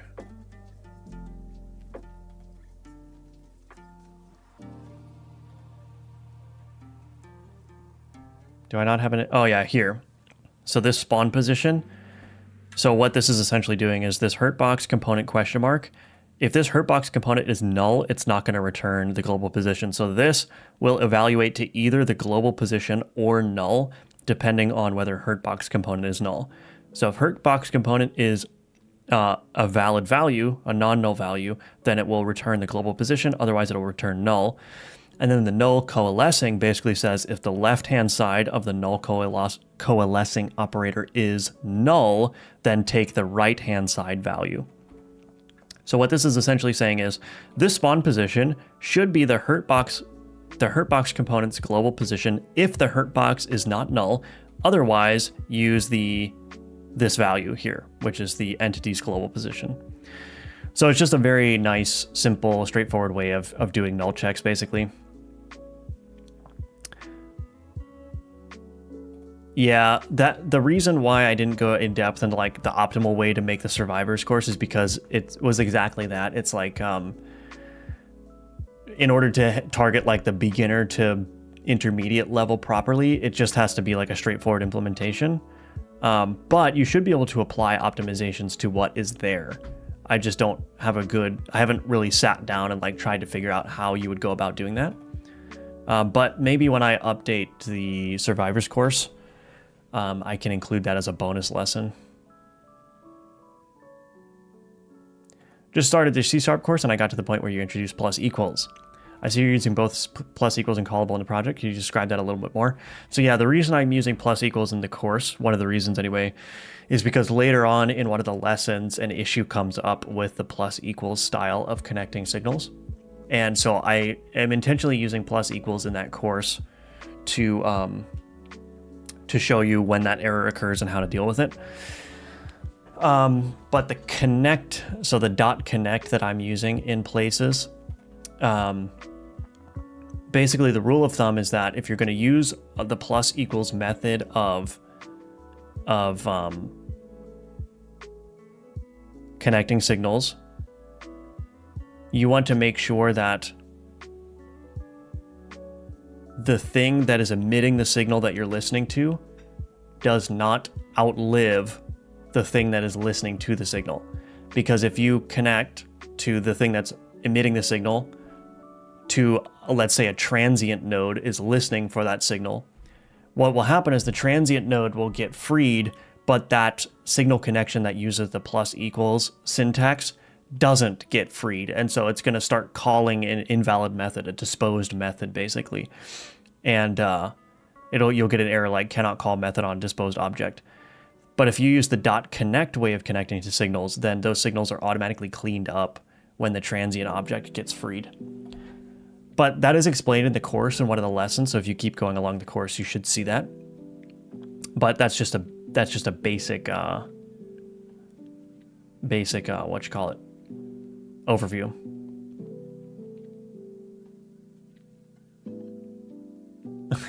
What do I eat in the whole day as sitting all day in the chair and coding stuff? Is there a specific particular diet you follow? I wouldn't say there's a particular diet that I follow. I basically don't eat any carbs. With rare exceptions, like today I'm probably going to get McDonald's, which has French fries and bread and whatnot. But if I'm eating dinner, usually my dinners are like vegetables and meat. And the vegetables are like non-carb vegetables. I don't have any bread in my house. I don't have any pasta in my house. I eat a lot of fruit. I eat a lot of nuts, and I eat a lot of steak. So that's basically that. Coffee, oatmeal. Yeah, coffee is a good one. Yeah, that's the other thing. I don't have any sugary drinks in my house either. I drink water, I drink coffee, I drink tea, and that's it.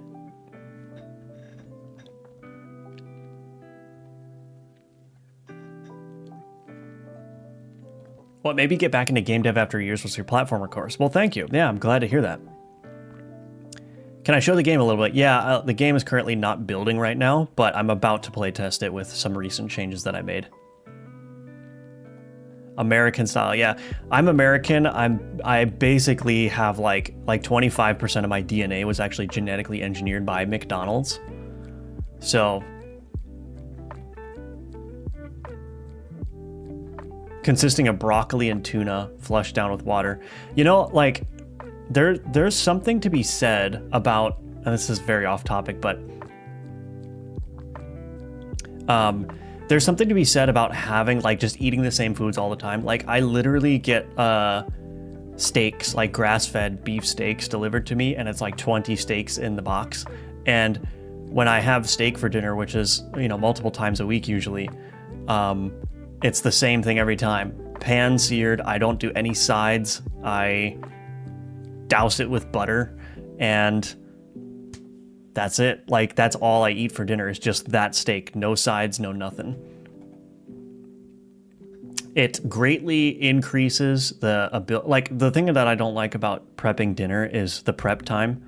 The reason I don't eat sides is not because I don't want sides, it's because I don't want to prepare them.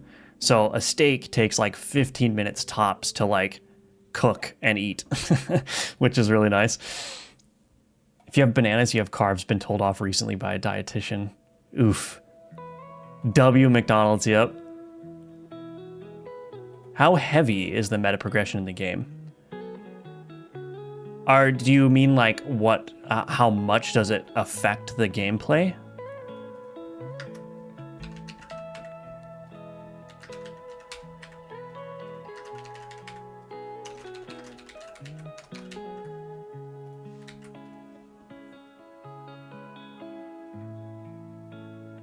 The sulforaphane in broccoli alleviates my symptoms. Interesting. Steak and add rice and you'll be among us Asians. I don't have any rice in my house either. Honestly, I have to say I'm not a fan of rice. I'm sorry. I hope that doesn't offend you. So, okay. So yeah, how impactful are the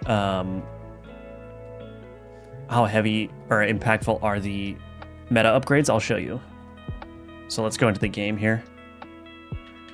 Okay, so here's the upgrade tree, and I'll just give you a sampling of what's going on here. So you've got some upgrades that are like this one, stamina regeneration increased by 10%. Then you've got other ones, so you start the run with a free random rune. That's kind of nice, right? But then you got these ones, right? Increase health globe drop rate by 100%. So that can help quite a bit. But then you look at this one. Eat your vegetables. Speaking of vegetables, increases health by 1. So this is actually a very powerful one, right? Because it gives you more health to start with. And then similarly, we've got, increased stamina by 1 over here. On the far end, we've got geared up, which allows you to customize the weapons that you start with. So that's a pretty impactful one. These are re-rolls for the passives, so you can re-roll your passive selection choices. And then, let's see. Over here, we've got gain the loot goblin as a permanent companion. That's a pretty powerful one. And then these ones on this tree over here are increases in the ability to use the random encounters that can happen. So I think I'm trying to aim for a good mix of, little stat increases like this one here with big game-changing kind of things like, the health increase and the loot goblin and the geared up over here, which doesn't have an icon yet.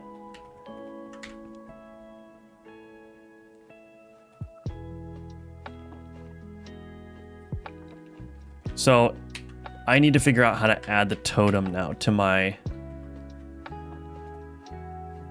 So I just gave myself 100 runes, and now I should be able to go in here.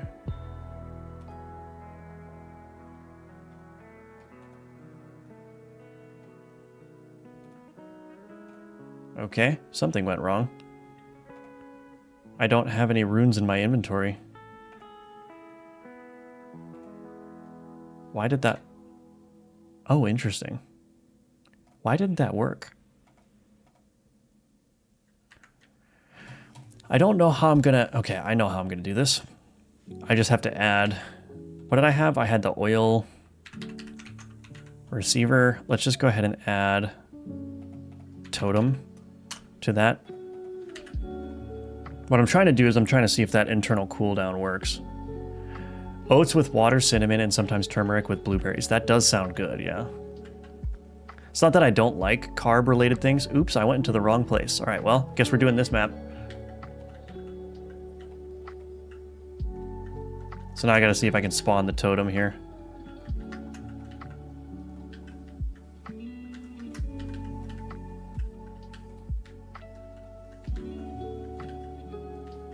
Okay, there we go. We got 2 totems. That's not good. Okay, well, it didn't work. Okay, why didn't this work?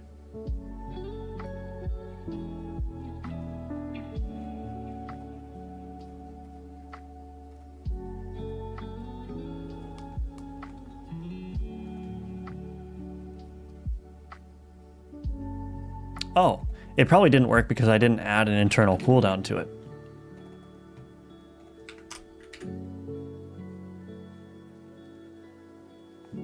That's probably why it didn't work. 36 eggs. Ooh, yeah, I eat a lot of eggs too. Hard-boiled eggs. Honestly, I think what I had last night for dinner was a couple of hard-boiled eggs and a bunch of walnuts. A different map for a change. Yeah, I always just choose the dungeon, but When I was doing gym every day, I would eat 5 or 6 eggs in the morning with spinach. So good. That does sound good, yeah. Can't go wrong with really, really simple foods like that, honestly.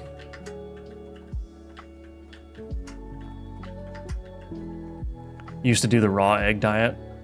That's hardcore.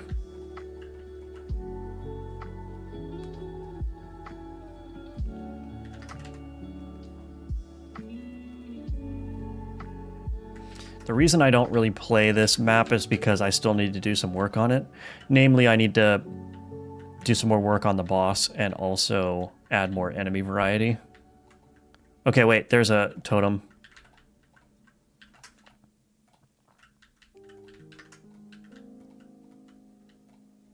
There's another totem.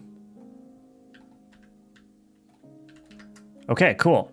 So that cooldown stuff works. Awesome. So I think that's fixed.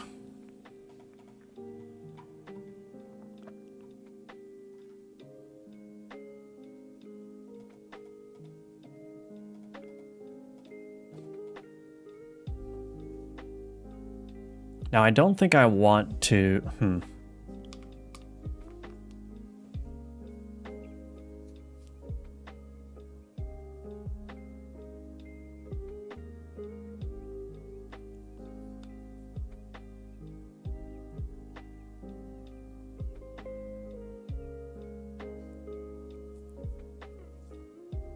I don't really think that this is unique is necessary here.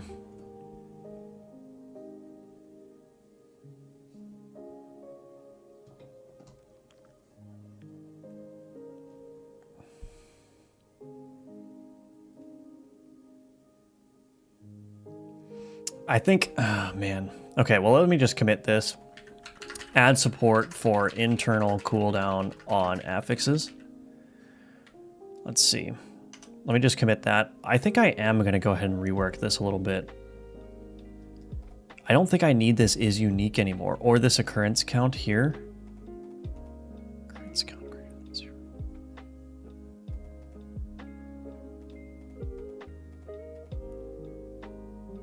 Why do I even have this occurrence count greater than 0? Counted occurrences.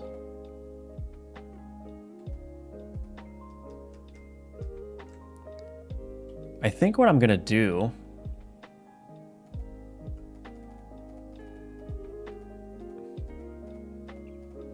I think I will change this.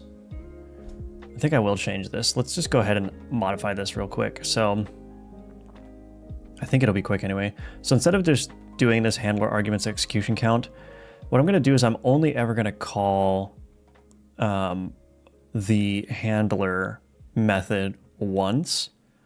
And then I'm just going to pass in how many affixes, how many times that affix occurs. And then in here, what I'm going to do is I'm just going to say counted executions here.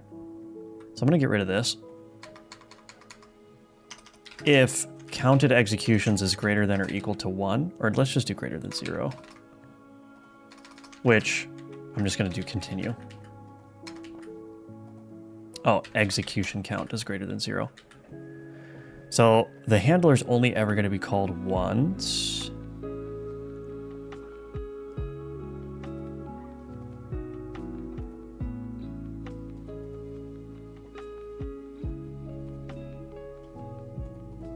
Yeah. Okay. So that's only ever going to be called once. I can get rid of the execution count from here, and that should just automatically fix it. Or not fix it, but it should automatically give me some stuff to work with. So this execution count and these handler arguments, event handler arguments, we're going to get rid of execution count. So now everything is just going to be, this is only ever going to be called once. So that means it should be safe for me, like in this magma affix. I can just, if I have multiple occurrences, I will just account for this in this number of affix occurrences here. So let's get rid of this. I think this is going to be much nicer, much easier to reason about, much safer, less prone to error. Like the shock affix now here, instead of doing this apply status only once, what I can do now is for var I equals 0, I is less than handler arguments dot affix occurrences I plus plus, and I'll just loop and apply that for each affix occurrence. And then I'll do the same. So let's just let's copy this for loop. I think that this is just going to be much nicer. And I can get rid of this whole is unique thing. And the feature tags, I want to refactor those feature tags as well. One thing at a time.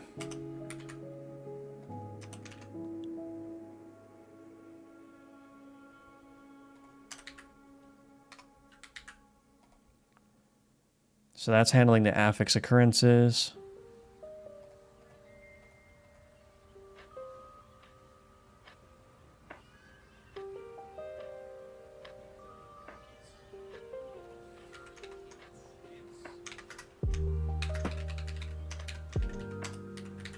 Multiply the affix occurrences for that one.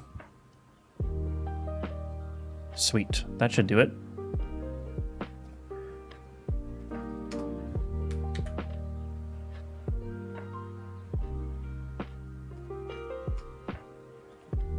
Fire rate ammo.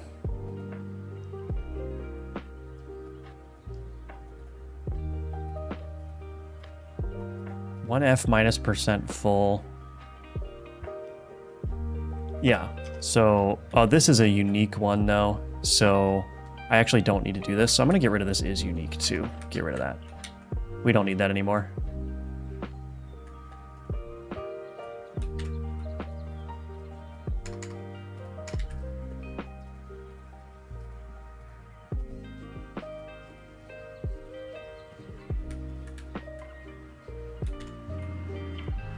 Okay, this, apply that status multiple times. Double damage affix, get rid of this execution count. That should automatically be handled, so that's good. Critical chance affix.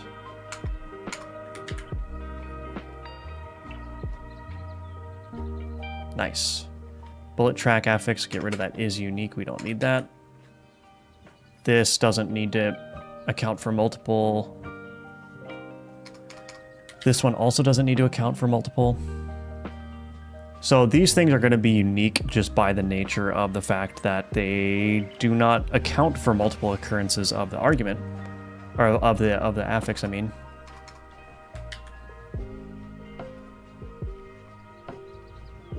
Okay, so all that is ready or good to go now. Now I think what I want to do is also in my gun affix resource. Gun affix resource. Ref counted, yeah.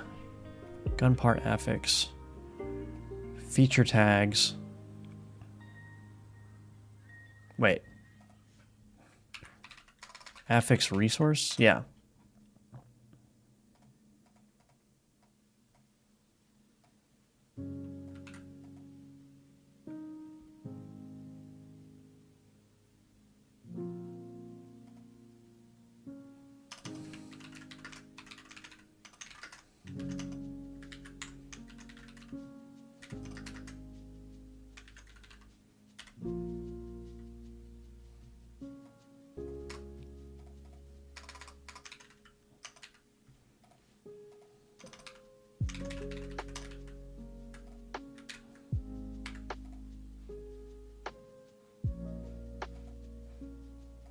This export is not supported. Hello?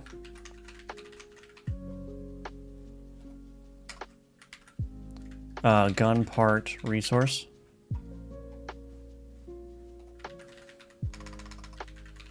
Where is the other feature tags here? I don't know where I'm using feature tags. They on player passive resource?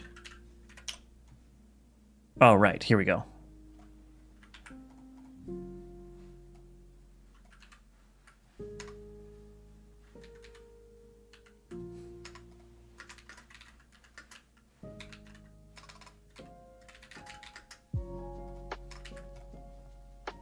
Okay, so we've got those feature tags there now.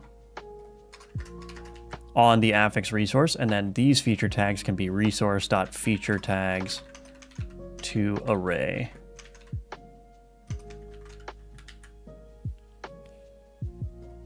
Okay, so when that gets instantiated, that should just assign the feature tags based on the resource feature tags. Okay, and now we can go through all these affixes. So yeah, I'll just go through all the affixes and find out what the feature tags are. So let's just start with the shock grenade.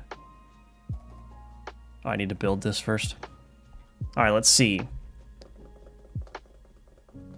Where do you get sound effects? I have a couple of like massive sound effects libraries that were like free to download, so I basically just have a whole bunch of them on my hard drive.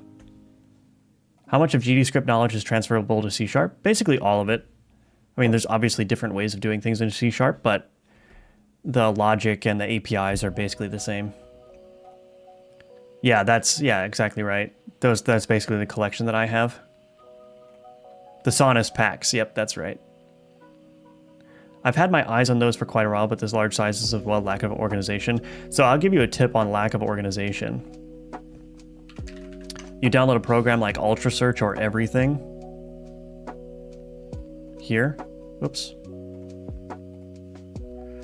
So Ultra Search, set it to, you know, search for your game development assets or whatever. And then you can just do like, oh, whoosh sound effect. And there you go. You can search for any file that has the name of whoosh. And these are all sound effects that I have on my hard drive. So yes, it's unorganized, but that can be alleviated somewhat by using a program like this.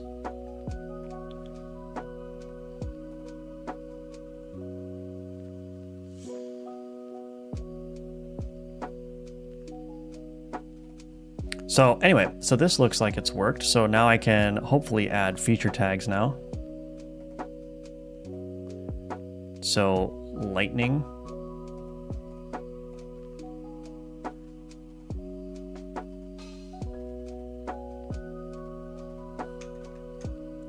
Feature tags to array.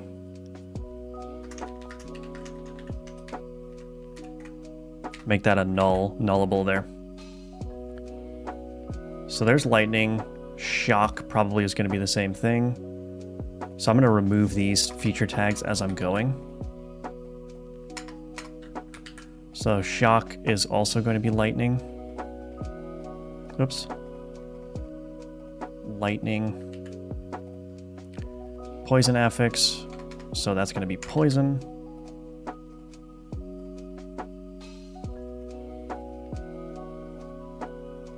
Okay.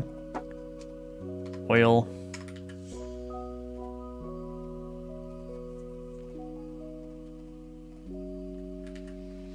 Magma is going to be fire, I'm sure. Fire. So now these affixes are going to be much more configurable through the editor.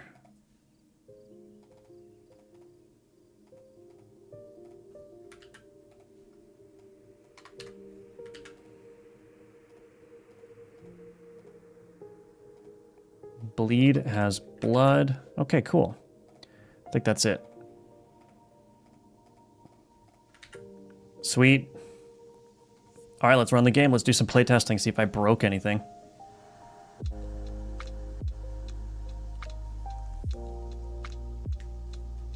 And what I'm going to do is... Oh, you know what? I need to get rid of the totem on my oil receiver. That's fine anyway, because what I want to do is I want to make sure that these feature tags are being set properly. So let's see. Maybe just in my gun part affix, I want to put a breakpoint there and just make sure that everything's working.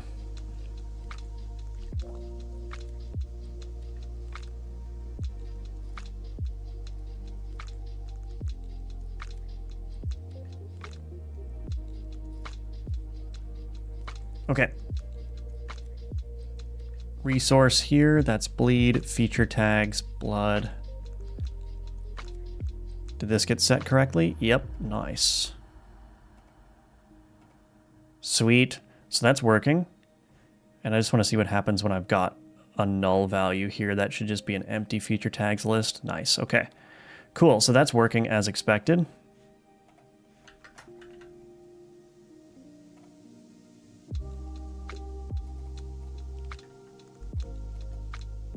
Hello, why he don't use GDScript? It's just a personal preference for C#, and I started this project before GDScript had typing. So mostly for organizational purposes is why I'm using C#. This project was started in Godot 3 point something and has lasted through to the current moment. Gotta get that get down, Mr. President, you know? Put that one on there. Ooh, banana magazine unlocked. Sweet.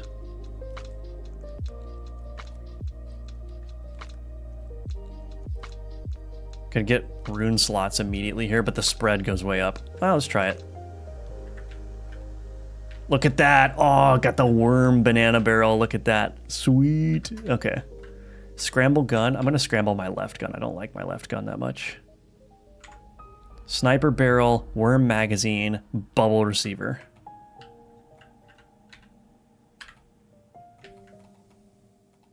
Oh, does my worm magazine not have... Okay, anyway. Let's get those bananas flying, you know what I'm saying?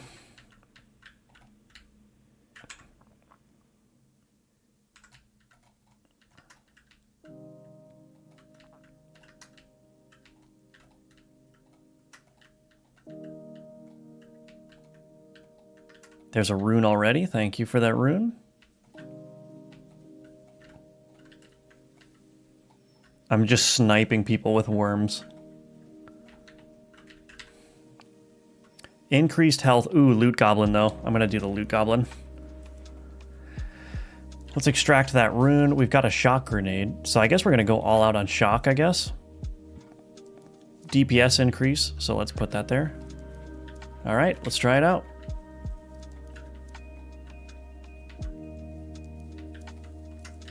As far as I can tell, I did not break my affixes, so that's good.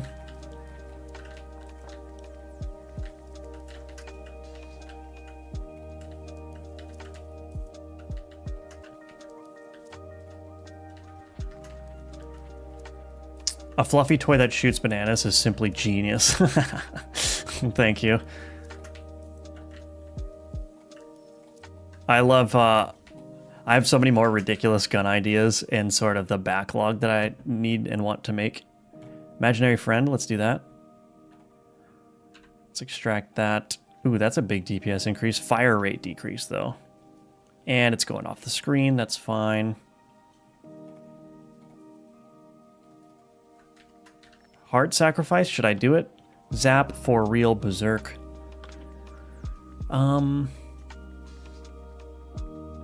Let's do it, why not? I'll take the zap.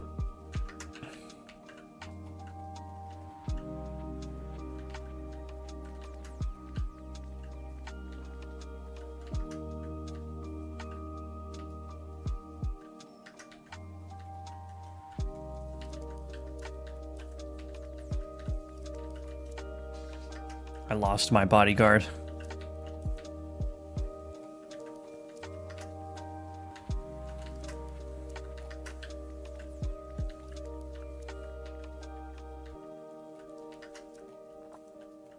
Nice. Wave complete.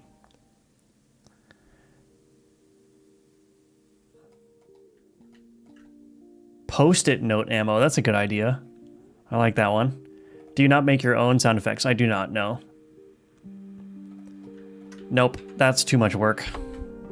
Goes to a conversation that we were having yesterday, which is that you kind of have to balance how much time it's going to take versus using something that's already made, and I personally don't see a reason not to use pre-made sound effects library. It just simplifies so many things and saves a ton of time. All right, so I've got 2 banana magazines now, so I'm just Banana King here, I guess.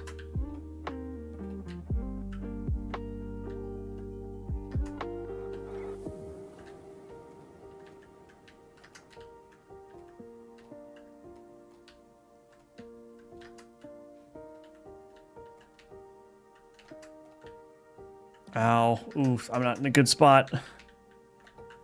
I need some health, please.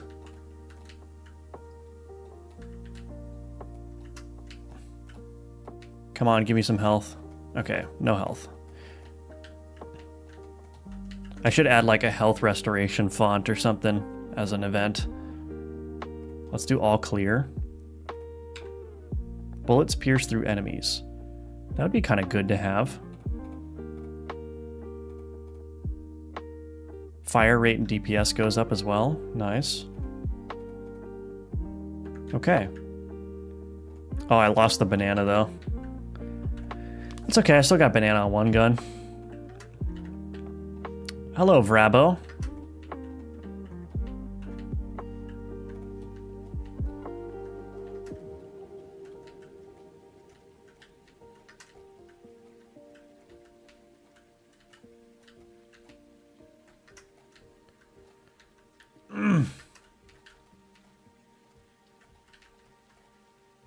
I really need some health right about now. That'd be very much appreciated.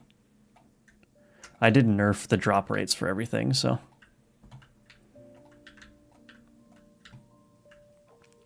Do I buy them? No, I got most of them for free. I think I've bought a couple of sound packs, but not a whole lot. Zap, enhance combustion. Might as well do zap again. Why not? Poison. Should I reforge? I might reforge. I'm not doing a whole lot of damage here. There we go. There's a DPS increase. Put that on the left gun there. So shotgun receiver, sniper barrel, banana magazine. Look at that. What a ridiculous looking gun. Oh my gosh. Okay.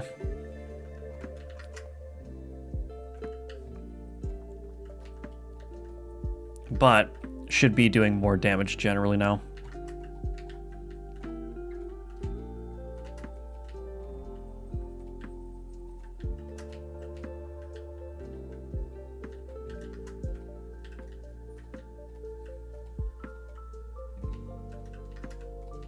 I would like a health drop, please. Oh, there it is. Go get it. Yes. Loot goblin coming in clutch.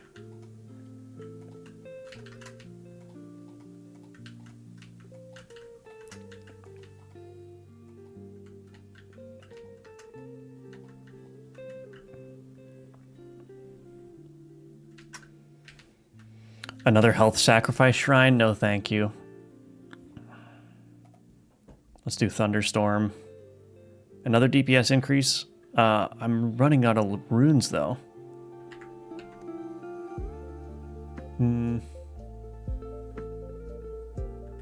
Okay.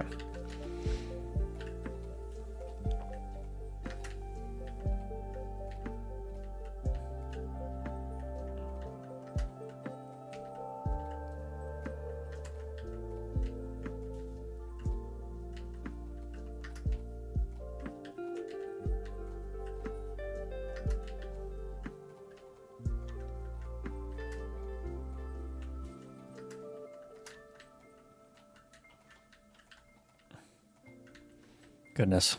I am not dealing a whole lot of damage right now, which is fine.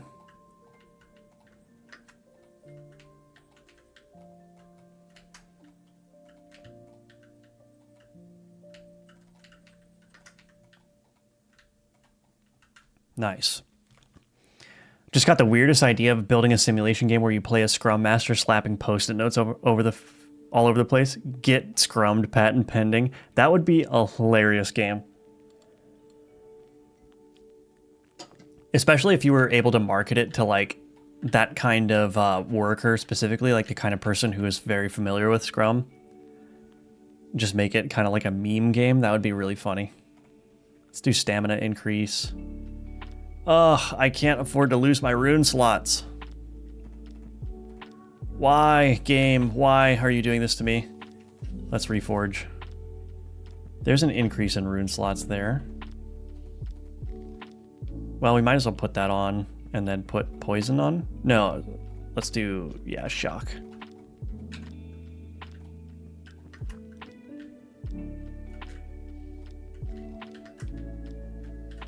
Oof.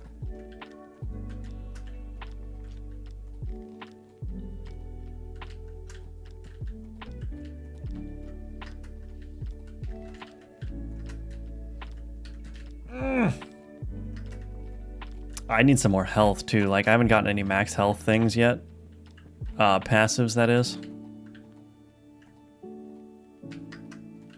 I think I might need to, so this game has a biased loot table, meaning that, you know, based on the feature tag. So when I was tagging things earlier as being lightning or blood, that actually biases the loot table so that if you have more blood items, then more blood items will drop. And same for like affix, or same for lightning and whatnot.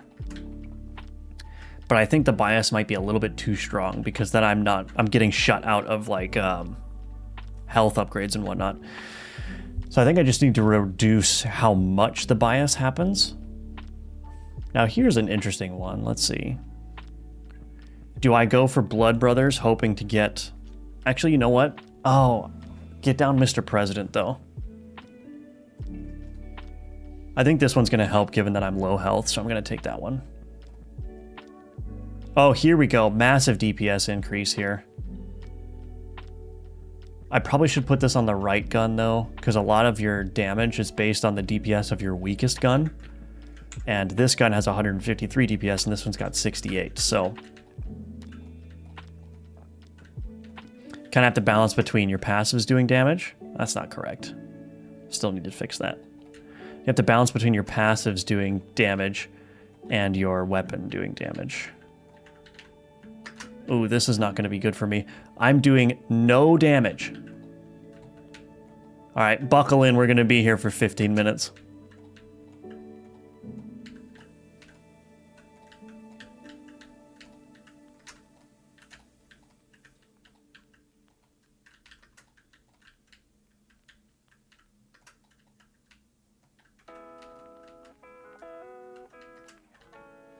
I can't tell if my balance changes are feeling much better in terms of keeping the player power in check, or if I'm just having a really bad run.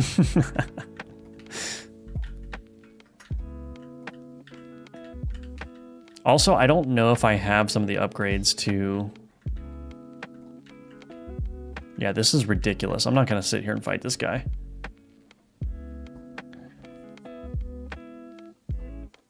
I think his health needs to be reduced a little bit. I don't have the increased health globe drop rate though, so that's something. And I can't afford it either. I think the drop rates are feeling good now, because now this one's going to feel very important to get.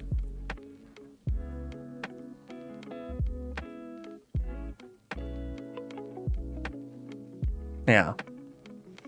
I think I might make just a slight change to the Rat King. Let's see.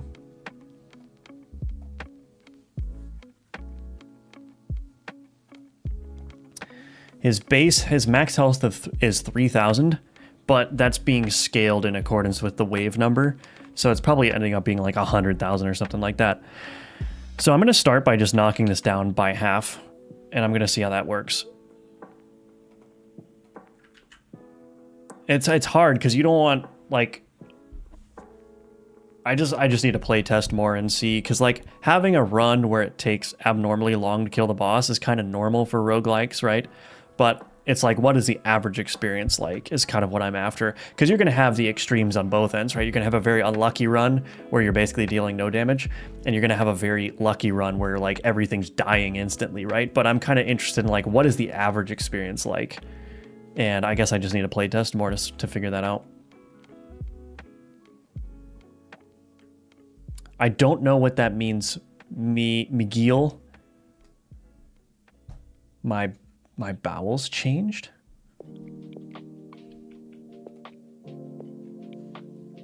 Are you referring to something that was happening in the game?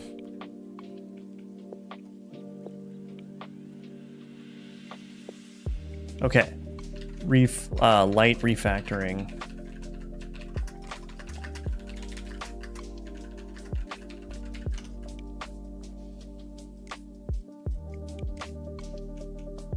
Balancing will always be a difficult task. Yeah, I think so. The important thing is that it's fun. You know, I think one of the things that I'm kind of learning to get away from is like, I used to think that, oh, I gotta get out a spreadsheet and I gotta you know, make sure everything's like the DPS curves are just right. And it's like, I don't know if that's the right way to do it for a single player game. That might be necessary for like a multiplayer game, or, you know, games that have systems that are broader, like economic systems or whatever. But I think the main thing is like, I'm just going to play this game a bunch and just basically go, does that feel good or doesn't it? Right? I don't need to go like, oh, I got to get all the DPS curves right, like the enemy health curves right. It's just going to be tweak things until it feels good, and then I'm going to say that's balanced, you know. It was a euphemism. Okay, well, it went over my head. Another option is to balance the boss stats with player stats, so it should be kind of balanced. Oh yeah, make the boss's health kind of dependent on what the player's DPS is like. A/B testing and player feedback are most valuable. Yeah, I want to get a demo built as soon as possible so I can update that on the Steam page and have new comments come in. Out of curiosity, how old am I? Well, take a guess. I'm curious to see how old you think I am. Give me a guess. Put your guesses in the chat. 42. That's one guess. It's also, I wonder if you're just memeing me with the Hitchhiker's Guide. We got 29 in the chat. 31. 24. All right, we'll give it another 10 seconds. Get your guesses in, and the big reveal will come.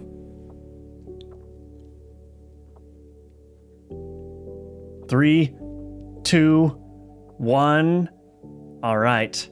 Luca is technically correct, although Vishal is kind of more correct because my 30th birthday is next month. So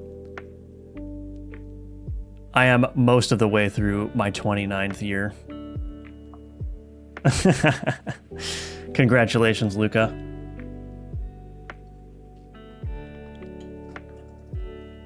Cool. All right. Well, I think that'll be it for the stream. Oh, we got people still entering. You guys must be a little bit behind on the stream. But anyway, that'll be it for the stream today. Thank you all for joining. It was a lot of fun. Got a lot of work done. Can I move oh, look at this. Boom. Done column. So yeah, that was really fun. Thank you all for joining the stream and participating. It was great chatting with all of you. Celebrate it like you just turned 18. Yeah, I'm planning on doing it, but we'll see. We'll see what happens. Cool. All right. So just as a final shout out, check out the links in the description below to support my work. Best way you can support me financially is pick up one of my courses or one of my games. The links for all that are in the description below. Wishlist Gunforge, sign up for my email list, hit the notification bell, all that good stuff. And even just liking the video right now is super helpful. So thank you all for joining. It was great talking with all of you, and I hope you have a great rest of your day.